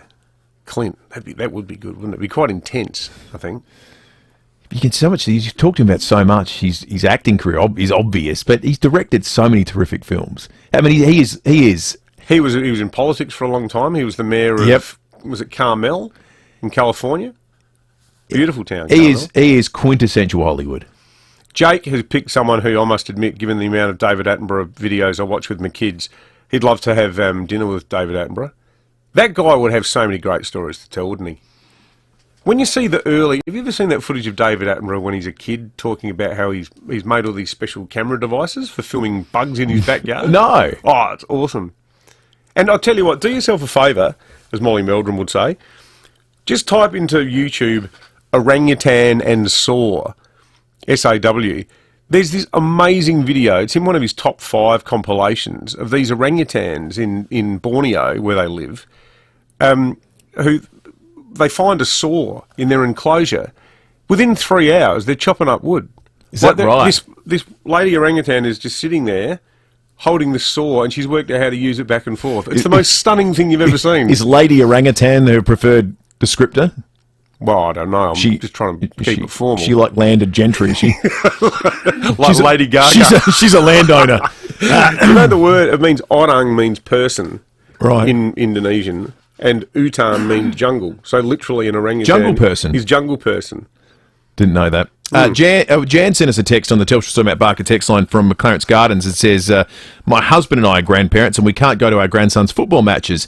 And yet, my husband goes to his local footy on Saturdays. No restrictions, no close contacts, no masks. What is the issue with grandparents watching their grandchildren? It's a very good question, Jan.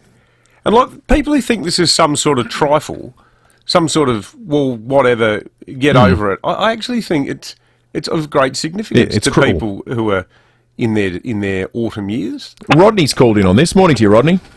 Morning, guys. How are we? Good, thanks, mate. Oh, that's good. Yeah, it's just that with school basketball at like where our boys go, not school basketball, school sports day, we haven't been able to go for the last couple of years because of COVID. Yeah. Like neither parent. Is that still the case now, Rodney? We'll find out. I think sports day would be in term 3 again, or term 4 this year, so not 100% sure yet. And are you're bringing as a parent or as a grandparent, mate? But as a parent. So even as a parent, you can't go? We haven't been able to go.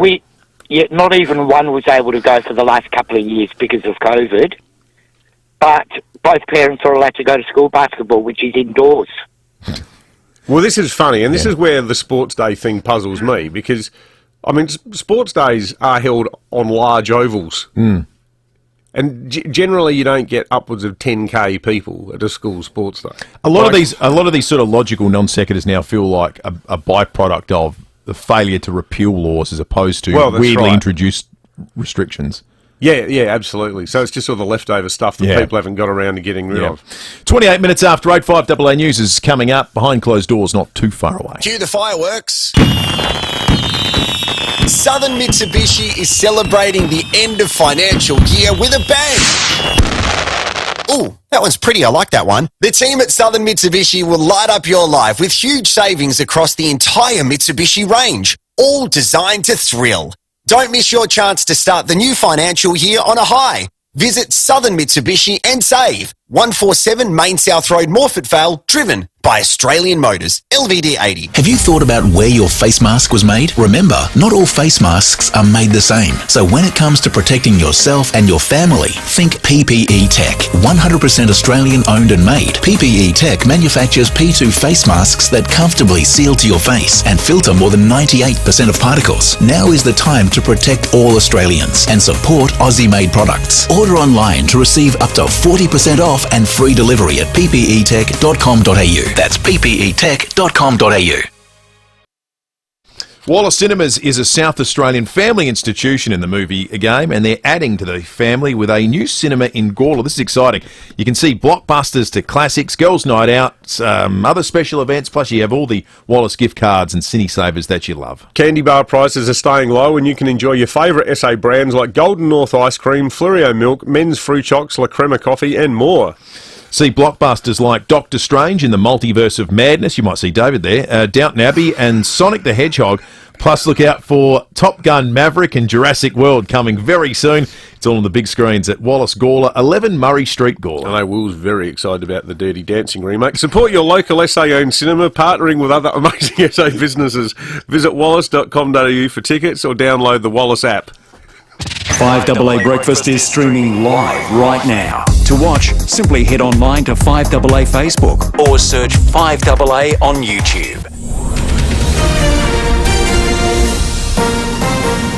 This is Adelaide's 5AA. Sunny and 20 today with the 8:30 news. I'm Mel Usher. Physio Extra hands-on physio at 6 locations. Even more convenient. Now with online bookings at physioextra.com. Fire has ripped through a house at Goolwa South this morning. Jace Kemp from 10 News is on the scene at Barrage Road. They're estimating that it's done about $1 million worth of damage. The structure is still standing, but the fire has ripped through. It's torched absolutely everything. I've managed to speak to a neighbour here, and because the fire and the flames are so strong that they had to grab their own garden hoses to make sure it didn't spread before the fire got here. No one was home at the time. The cause is yet to be determined. A man's been arrested over a series of break-ins and thefts over the past few months across the metropolitan area. Most occurred in the western suburbs between March and this month, but others were in the southern and eastern suburbs. The 35-year-old Mile End man has been charged with 12 counts of serious criminal trespass, 16 counts of theft and 1 of property damage. He'll face court in June. Students across the country will be assessed on their literacy and numeracy skills this week as part of the Naplan exams. Years 3, 5, 7 and 9 are measured on a national objective scale to determine their progress. But University of Canberra Associate Professor in Language and Literacy, Misty O'Donoghue, says the results are useless by the time they arrive. The results come in far too late after the test. So it won't be until November that we find out what happened today and for the rest of the test this week. That's way too long for it to be a useful testing system. The federal government will invest an extra $5 million to make it easier for people to get a job in the fast-growing technology sector. The Prime Minister announcing plans for a technology skills passport by working more closely with the university and TAFE sectors. Scott Morrison says it's part of a broader initiative to get an extra 1.3 million people into work over the next 5 years. These are serious investments in the future skills of our country, the future jobs, particularly of young people and those going through career transitions over the course of their working life. Labor's Anthony Albanese is campaigning in Victoria. He's expected to make an infrastructure funding promise. The French president says it will take decades for Ukraine to be accepted into the European Union. Speaking to the EU Parliament, Emmanuel Macron instead suggested the nation join a parallel European community while it awaits a decision. President Macron says a new way of anchoring candidate countries should be considered rather than suspending the union's strict membership standards. With the same sincerity that you've conducted your work, I want to say that Ukraine, because of its struggle and because of its courage, is already a member of Europe, of our family, of our union. In the US, a male inmate on the run with a female prison officer has been recaptured in Indiana. Police say the corrections officer used an alias to buy a vehicle last month to make their escape. The officer is being treated in hospital after shooting herself as police tried to arrest her. Now turning to 5AA Sport. All new 2022 Mitsubishi Outlander with 10-year warranty, 10 years capped price servicing at Agostino Mitsubishi. It's over to Tom Wren. Thank you, Mel. Adelaide defender Chase Jones admits his side needs to be tougher at the contest when it takes on Brisbane at home on Saturday night. Jones telling Rowie and Biggs they let themselves down against Carlton. Oh, just our contest. That's their strong suit, and we just didn't quite bring it in that third quarter. We were around the mark all day except for that third quarter and just weren't able to fight back really until the last quarter. Meantime, AFL great Matthew Lloyd isn't convinced Carlton belongs in the top four. The Blues rose to fourth spot over the weekend with their 6th win from 8 rounds this season. But Lloyd says when it comes to attack and defence, stats suggest Carlton isn't as good as its latter position suggests. For example, Brisbane ranked number 1 for attack and 3 for defence. Geelong surprised me. They're ranked 3rd for attack and 5th for defence. Looks like they might be thereabouts. Melbourne are 2 for defence, 6 for attack. Fremantle are 1 for defence, 5 for attack. But the Blues are 7th for attack and 9th for defence. And Fremantle defender Heath Chapman's reputation continues to grow. The 20-year-old named the Round 8 Rising Star nominee after gathering 25 touches in the win over North Melbourne. Well, Tiger Woods and Phil Mickelson will compete in next week's US PGA Championship. Woods is backing up his Masters appearance while Mickelson's return comes after taking a break from the game following controversial comments made over the Saudi Golf League. And the NBA playoffs are heating up. Dallas has levelled its best-of-7 series against the Phoenix Suns at 2-2. That's following a 10-point win, while it's now also 2-2 in the series between Miami and Philadelphia. And that's the 5AA Sport. Now checking 5AA traffic. At Northfield, burst water main, Grand Junction Road near Foster's Road. Glengarry, tree printing works on Oaklands Road near Diagonal Road, heading towards the beach. One lane closed and speeds at 40 there. And in the Parklands, footpath maintenance works. It's on Decatable Terrace near Flinders Street, speeds at 40. Busy at the moment, Main North Road, Nottage Terrace to Robe Terrace with cameras Salisbury Highway, Dry Creek and Whites Road at Paralawi. My Car Fit and Fill is back. Buy and fit 2 or more selected tyres and save 10 cents per litre off fuel at Shell Coles Express. Ends May 31st at My Car Tire and Auto. T's and C's apply. Adelaide's most accurate traffic on 5AA. Now the 5AA forecast. Want pure water? Filter your home for 20% off. CompleteHomefiltration.com.au. Sunny today, a top of 20, a possible late shower and 21 tomorrow. Thursday, a possible shower and 20. Right now, it's 13 degrees. More news as it happens on 5AA. So, why go with NRG Solar? My first contact with NRG Solar was through Michael. He had a look around the house, had a look around the roof. We have particular problems with trees, so he assessed the situation, made some calculations, discussed the options with me. What I liked most about the visit was that Michael was prepared to explain things in simple language to us and look at the options and just basically being professional. Visit nrgsolar.com.au. Reconciling bank transactions, but with a couple of taps. Making sure everything matches up, but handled automatically instead. With Xero, it's business but better. Start your free 30-day trial at xero.com. There's a hole in your budget, dear Labor, dear Labor. Labor hasn't balanced a budget in over 30 years, and their COVID response would have cost an extra $81 billion. Labor didn't even cost their health policy, and can't say how they'd fund billions of extra spending in their platform. And that means More taxes are coming, more taxes, more taxes. There's a hole in your budget, dear Labor, a hole. it won't be easy under Albanese. Authorised by AHERS Liberal Canberra. Statewide Super is now Host Plus, an industry super fund for all Australians. That's a plus. You're listening to 5AA Breakfast. David Penberthy and Will Goodings.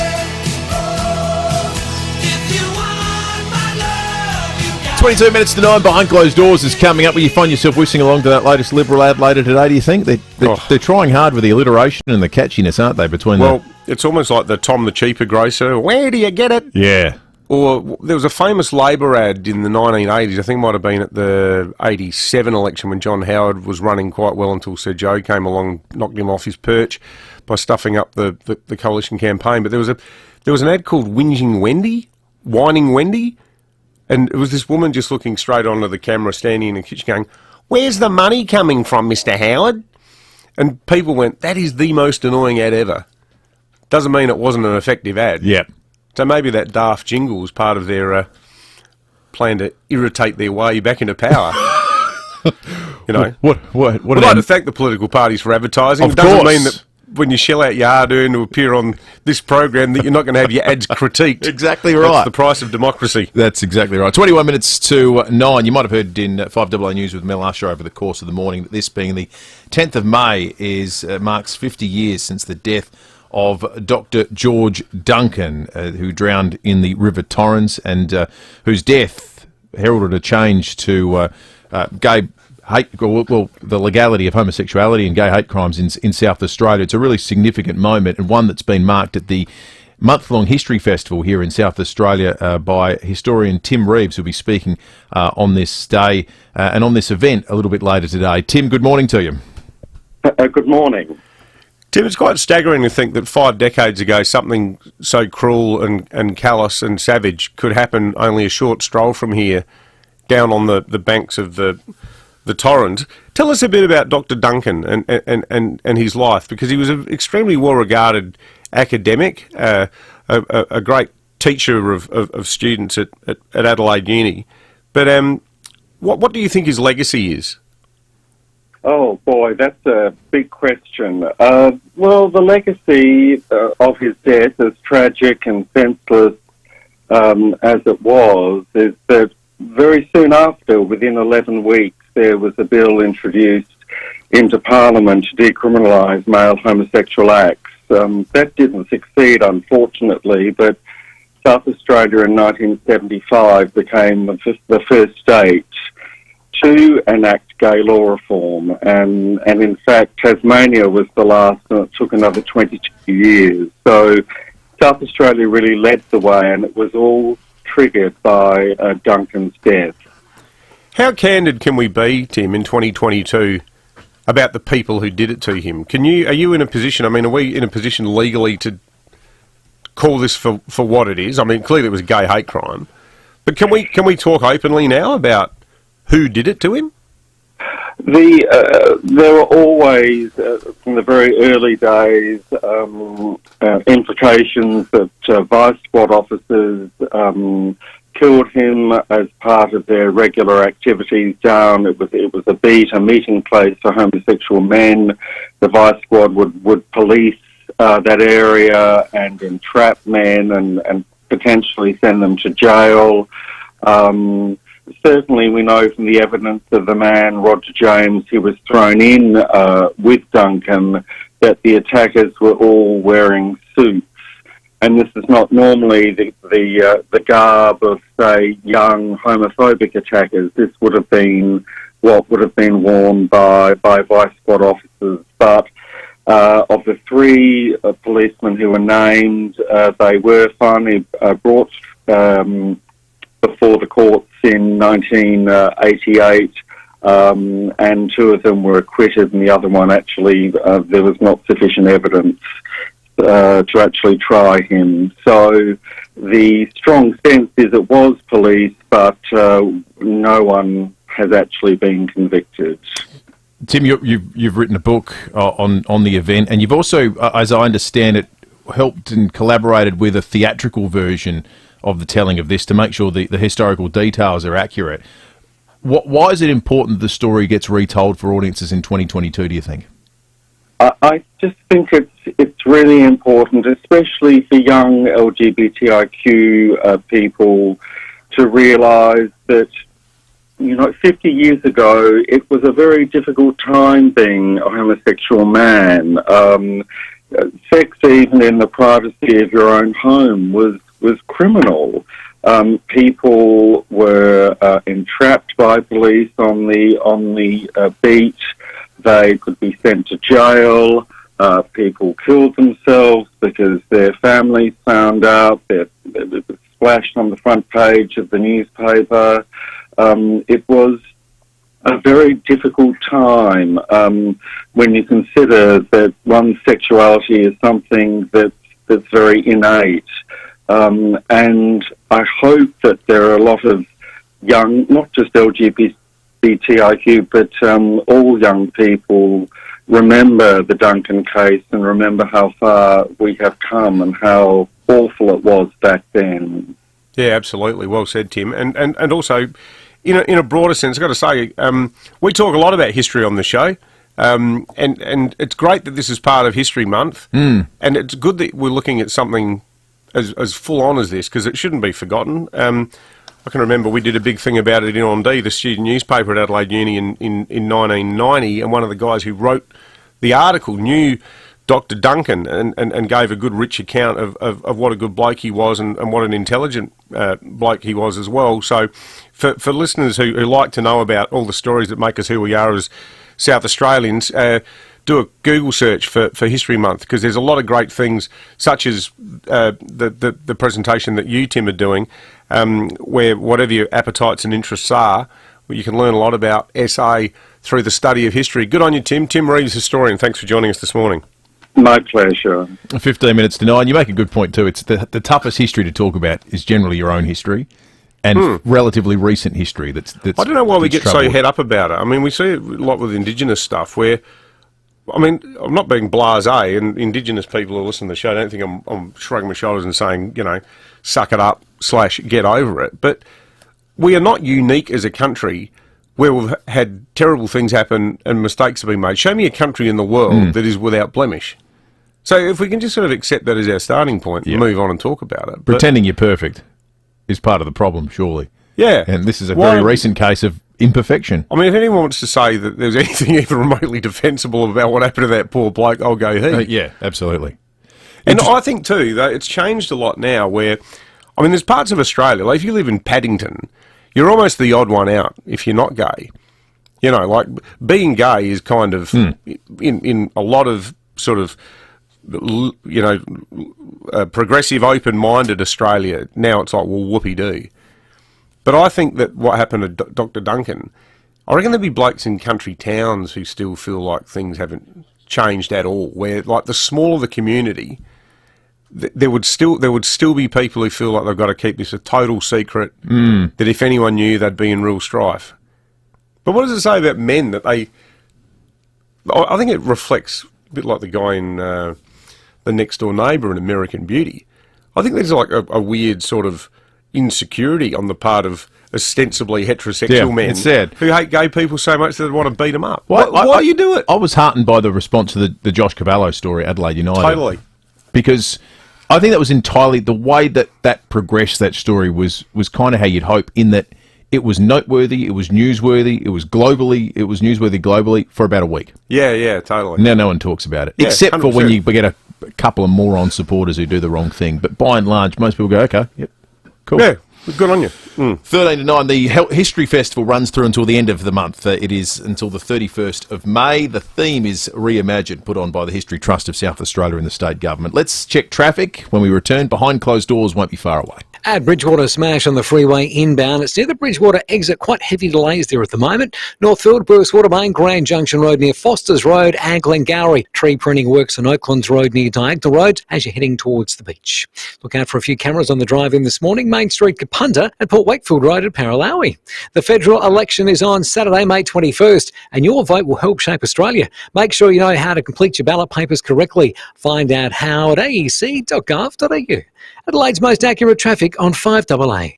G'day South Australia, Cheats here. Over the years I've seen some great South Australian teams, but the best has to be the team from BL Shipway, who I've known for over 30 years. They've been looking after the state's hydraulic and pneumatic needs since 1953. You can find them on Richmond Road with stock on hand from quality brands like Ryco, Rexroth, Hydac and Enerpac. If you can't get to them, they'll send a Ryco 24/7 van to you anytime, anywhere. blshipway.com.au, a South Australian team you can count on. I'm Rachel Swift. health specialist, small business owner, volunteer and Liberal candidate for Boothby. I know what's important to you. A strong economy means reduced cost of living and a stronger future. Vote 1 for Rachel Swift in Boothby. Authorised West Meldrum, Liberal Adelaide. When you're gone, who gets your vintage bottle top collection? The cricket bat you scored your first ton with? Or that precious family heirloom that's been handed down from generation to generation? If you don't have a will, you'll never know. Donlan Lawyers specialise in wills and estate planning. From the simplest to the most complex, one thing is certain. You can trust Donlan Lawyers to help protect your wishes. For wills and estate planning, visit donlanlawyers.com. G'day, it's Mark Bickley. Schools, councils and businesses all over South Australia choose Leader Computers for very important reasons. Leader is local and exceptional value. No matter what happens, Leader can be on site to fix your problem. No overseas or interstate call centres to deal with. Plus, Leader Computers is a 100% owned and operated South Australian company, offering fast same-day delivery and setup. That's why so many organisations rely on Leader. Google Leader Computers to find your closest Leader reseller. For over 38 years, Steinborner Automotive has always been well worth a trip. And right now, Steinborners are the place to go for top dollar on your trade-in. They will do any trade, and this month they are offering a further $1,500 bonus on all trade-ins. So go out to one of Steinborner's 8 locations for Hyundai, Mitsubishi, Ford and SA's best range of used cars. View all their used vehicles at steinborner.com.au. Steinborner Automotive. It's well worth a trip. Breaking news at Beaumont's. As well as Australia's biggest range of tiles, Beaumont's now has a range of quality hybrid flooring. Get stunning hybrid timber look or make an impression with magnificent hybrid stone look. With our new quality flooring options, you'll be happy you chose Beaumont's. 9 News has the experience to break the news. Made in Adelaide for Adelaide. 9 News. Statewide Super is now Host Plus, an industry super fund for all Australians. That's a plus. You're listening to 5AA Breakfast. David Penberthy and Will Goodings. 10 to 9. I like where Fred's head's at on the Telstra Stormont Barker text line. Fred says he'd like to have dinner with Mary Berry and Heston Blumenthal. Imagine some of the cooking ideas. That's a good idea. Beyond the entertainment of the evening, you take with you some tips for living. Yeah. That'd be pretty good. 2 very different cooks. You have Mary Berry making perfectly sensible salmon quiche or something, and Heston trying to turn it into some sort of gas that could be fired through a gun. You can't. Heston, can you do a Heston recipe at home? You could Hestonify anything. You could take the guacamole. Yeah, but do you need nitrogen or something? Yeah, you just got to get some liquid nitrogen. Dry ice. Who's got that knocking around in the pantry? That's right. It's a bit stupid what he does, isn't it? Well, yeah, it's food is art, that whole thing, isn't it? Is that pushing Spanish the boundaries? Started it all. Ferran Adrià in Barcelona. Apparently it's like $2,000 to go to his restaurant, and straight after you leave, you've got to try to find the closest Spanish McDonald's to fill up, because the entire meal is served in gaseous form. Yeah, no thanks. We have a $100 UGSD voucher to give away. Who are we giving it to? I reckon we'll give it to Graham from Prospect. Yep. For his Dennis Waterman entry. Very timely. Absolutely. Yeah. Good on you, Graham. Thanks, Graham. Thanks to everybody who texted in. We've had a whole stack. Thanks to Guy in Highgate too, saying, "Hey Dave, just think if you'd kept your Hilux, you wouldn't have had to hire a ute, and there'd be no repair bill for the Kluger." Don't think he hasn't already thought of that. Don't think that is not the. It has been circling around his head for the last 24 hours. Worst decision. Don't mention of my the life. Hilux. I'm still in counselling. It's a team motto we've got. That's right. If someone's talking about a Hilux and David wanders in the room, everyone falls silent. Oh, no, we weren't talking about anything. That's just, just the rundown. Uggs to You, local manufacturers of superior handcrafted Australian Uggs. Visit Uggs to You, the corner of Grange and Frederick Road, Seaton. $100 going Graham's way. It's time to go behind closed doors thanks to Aussie Fast Transport Solutions, interstate freight, distribution, warehousing and local Adelaide couriers. Call Aussie Fast 13 13 64. And when we get behind $13.95. Adelaide's 5AA. This is the Saturday Sports Show. KG and Cornsey. Hi folks, welcome to the Saturday Sports Show. What are you laughing at? I'm laughing at you, Stanley. You come in here and you haven't got any headphones. Well, that's not as funny as you're making it out to be. It is, Stanley. It is How is our audience going to think me forgetting my headphones is funny? Because, Stanley, you sat down, switched on the microphone, and said, I haven't got my headphones. Let's face it, that is hilarious. I don't think so.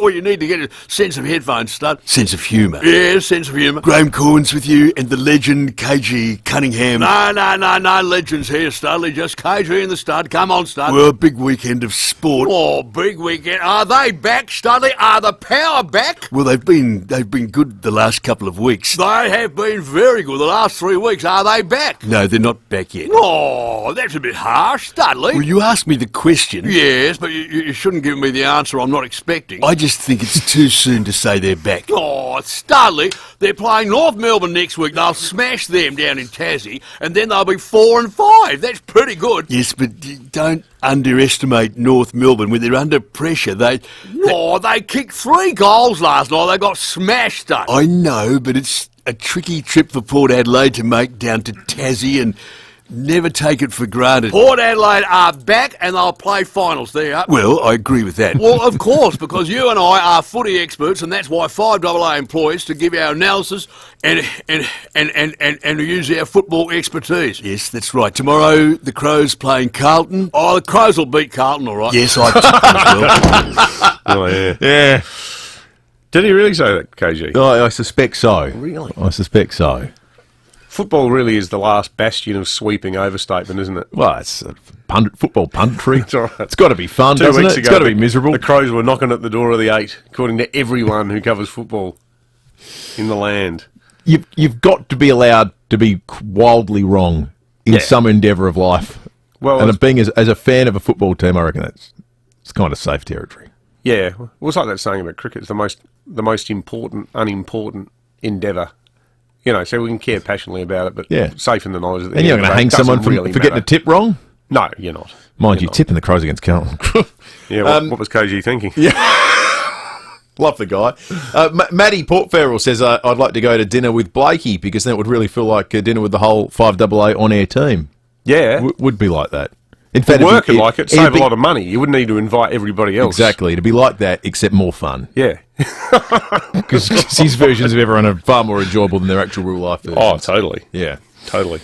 Now, you got a headline for us? I do. Before the headline, do you want to flash back to 1987 first, though, for that ALP ad that you mentioned a short time ago? Whinging Wendy. Please tell us, Mr. Howard. We want to know. Where is the money really coming from? The fact is, Mr. Howard, we won't get tax cuts because you can't make the spending cuts. Let's see it through. Hawkey was in real strife in that election until Sir Joe came along. Remember those green stickers that all popped up in the Sunday Mail the same weekend? Joe for PM? You know what's interesting about that, 1987? I don't know if it's the choice made by people who put the people in ads on television, or indeed there has just been changes to the accent. But the twang in her voice, I don't think they run these days. Or Australian. Yeah, or people speak a little bit differently. One of the two. Yeah, that felt like a time capsule. Like if I closed my eyes today, I would have said 1974, not 1987. Or something a little bit further back. Very nasal, wasn't it? Yeah, it was. But I think that was sort of the point. Like, it's just, you know, want to sound like, you know, every man suburban sort of vibe to the ad. That's better than the jingle we heard before. Oh, what is it? There's a hole in the budget? Get used to it, folks. It's going to get tedious and ugly for the remaining 8 days. All right, let's do a headline.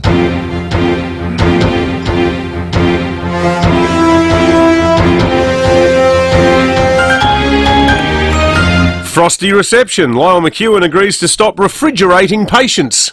Have they, though? Aren't they just putting up heaters? Surely not.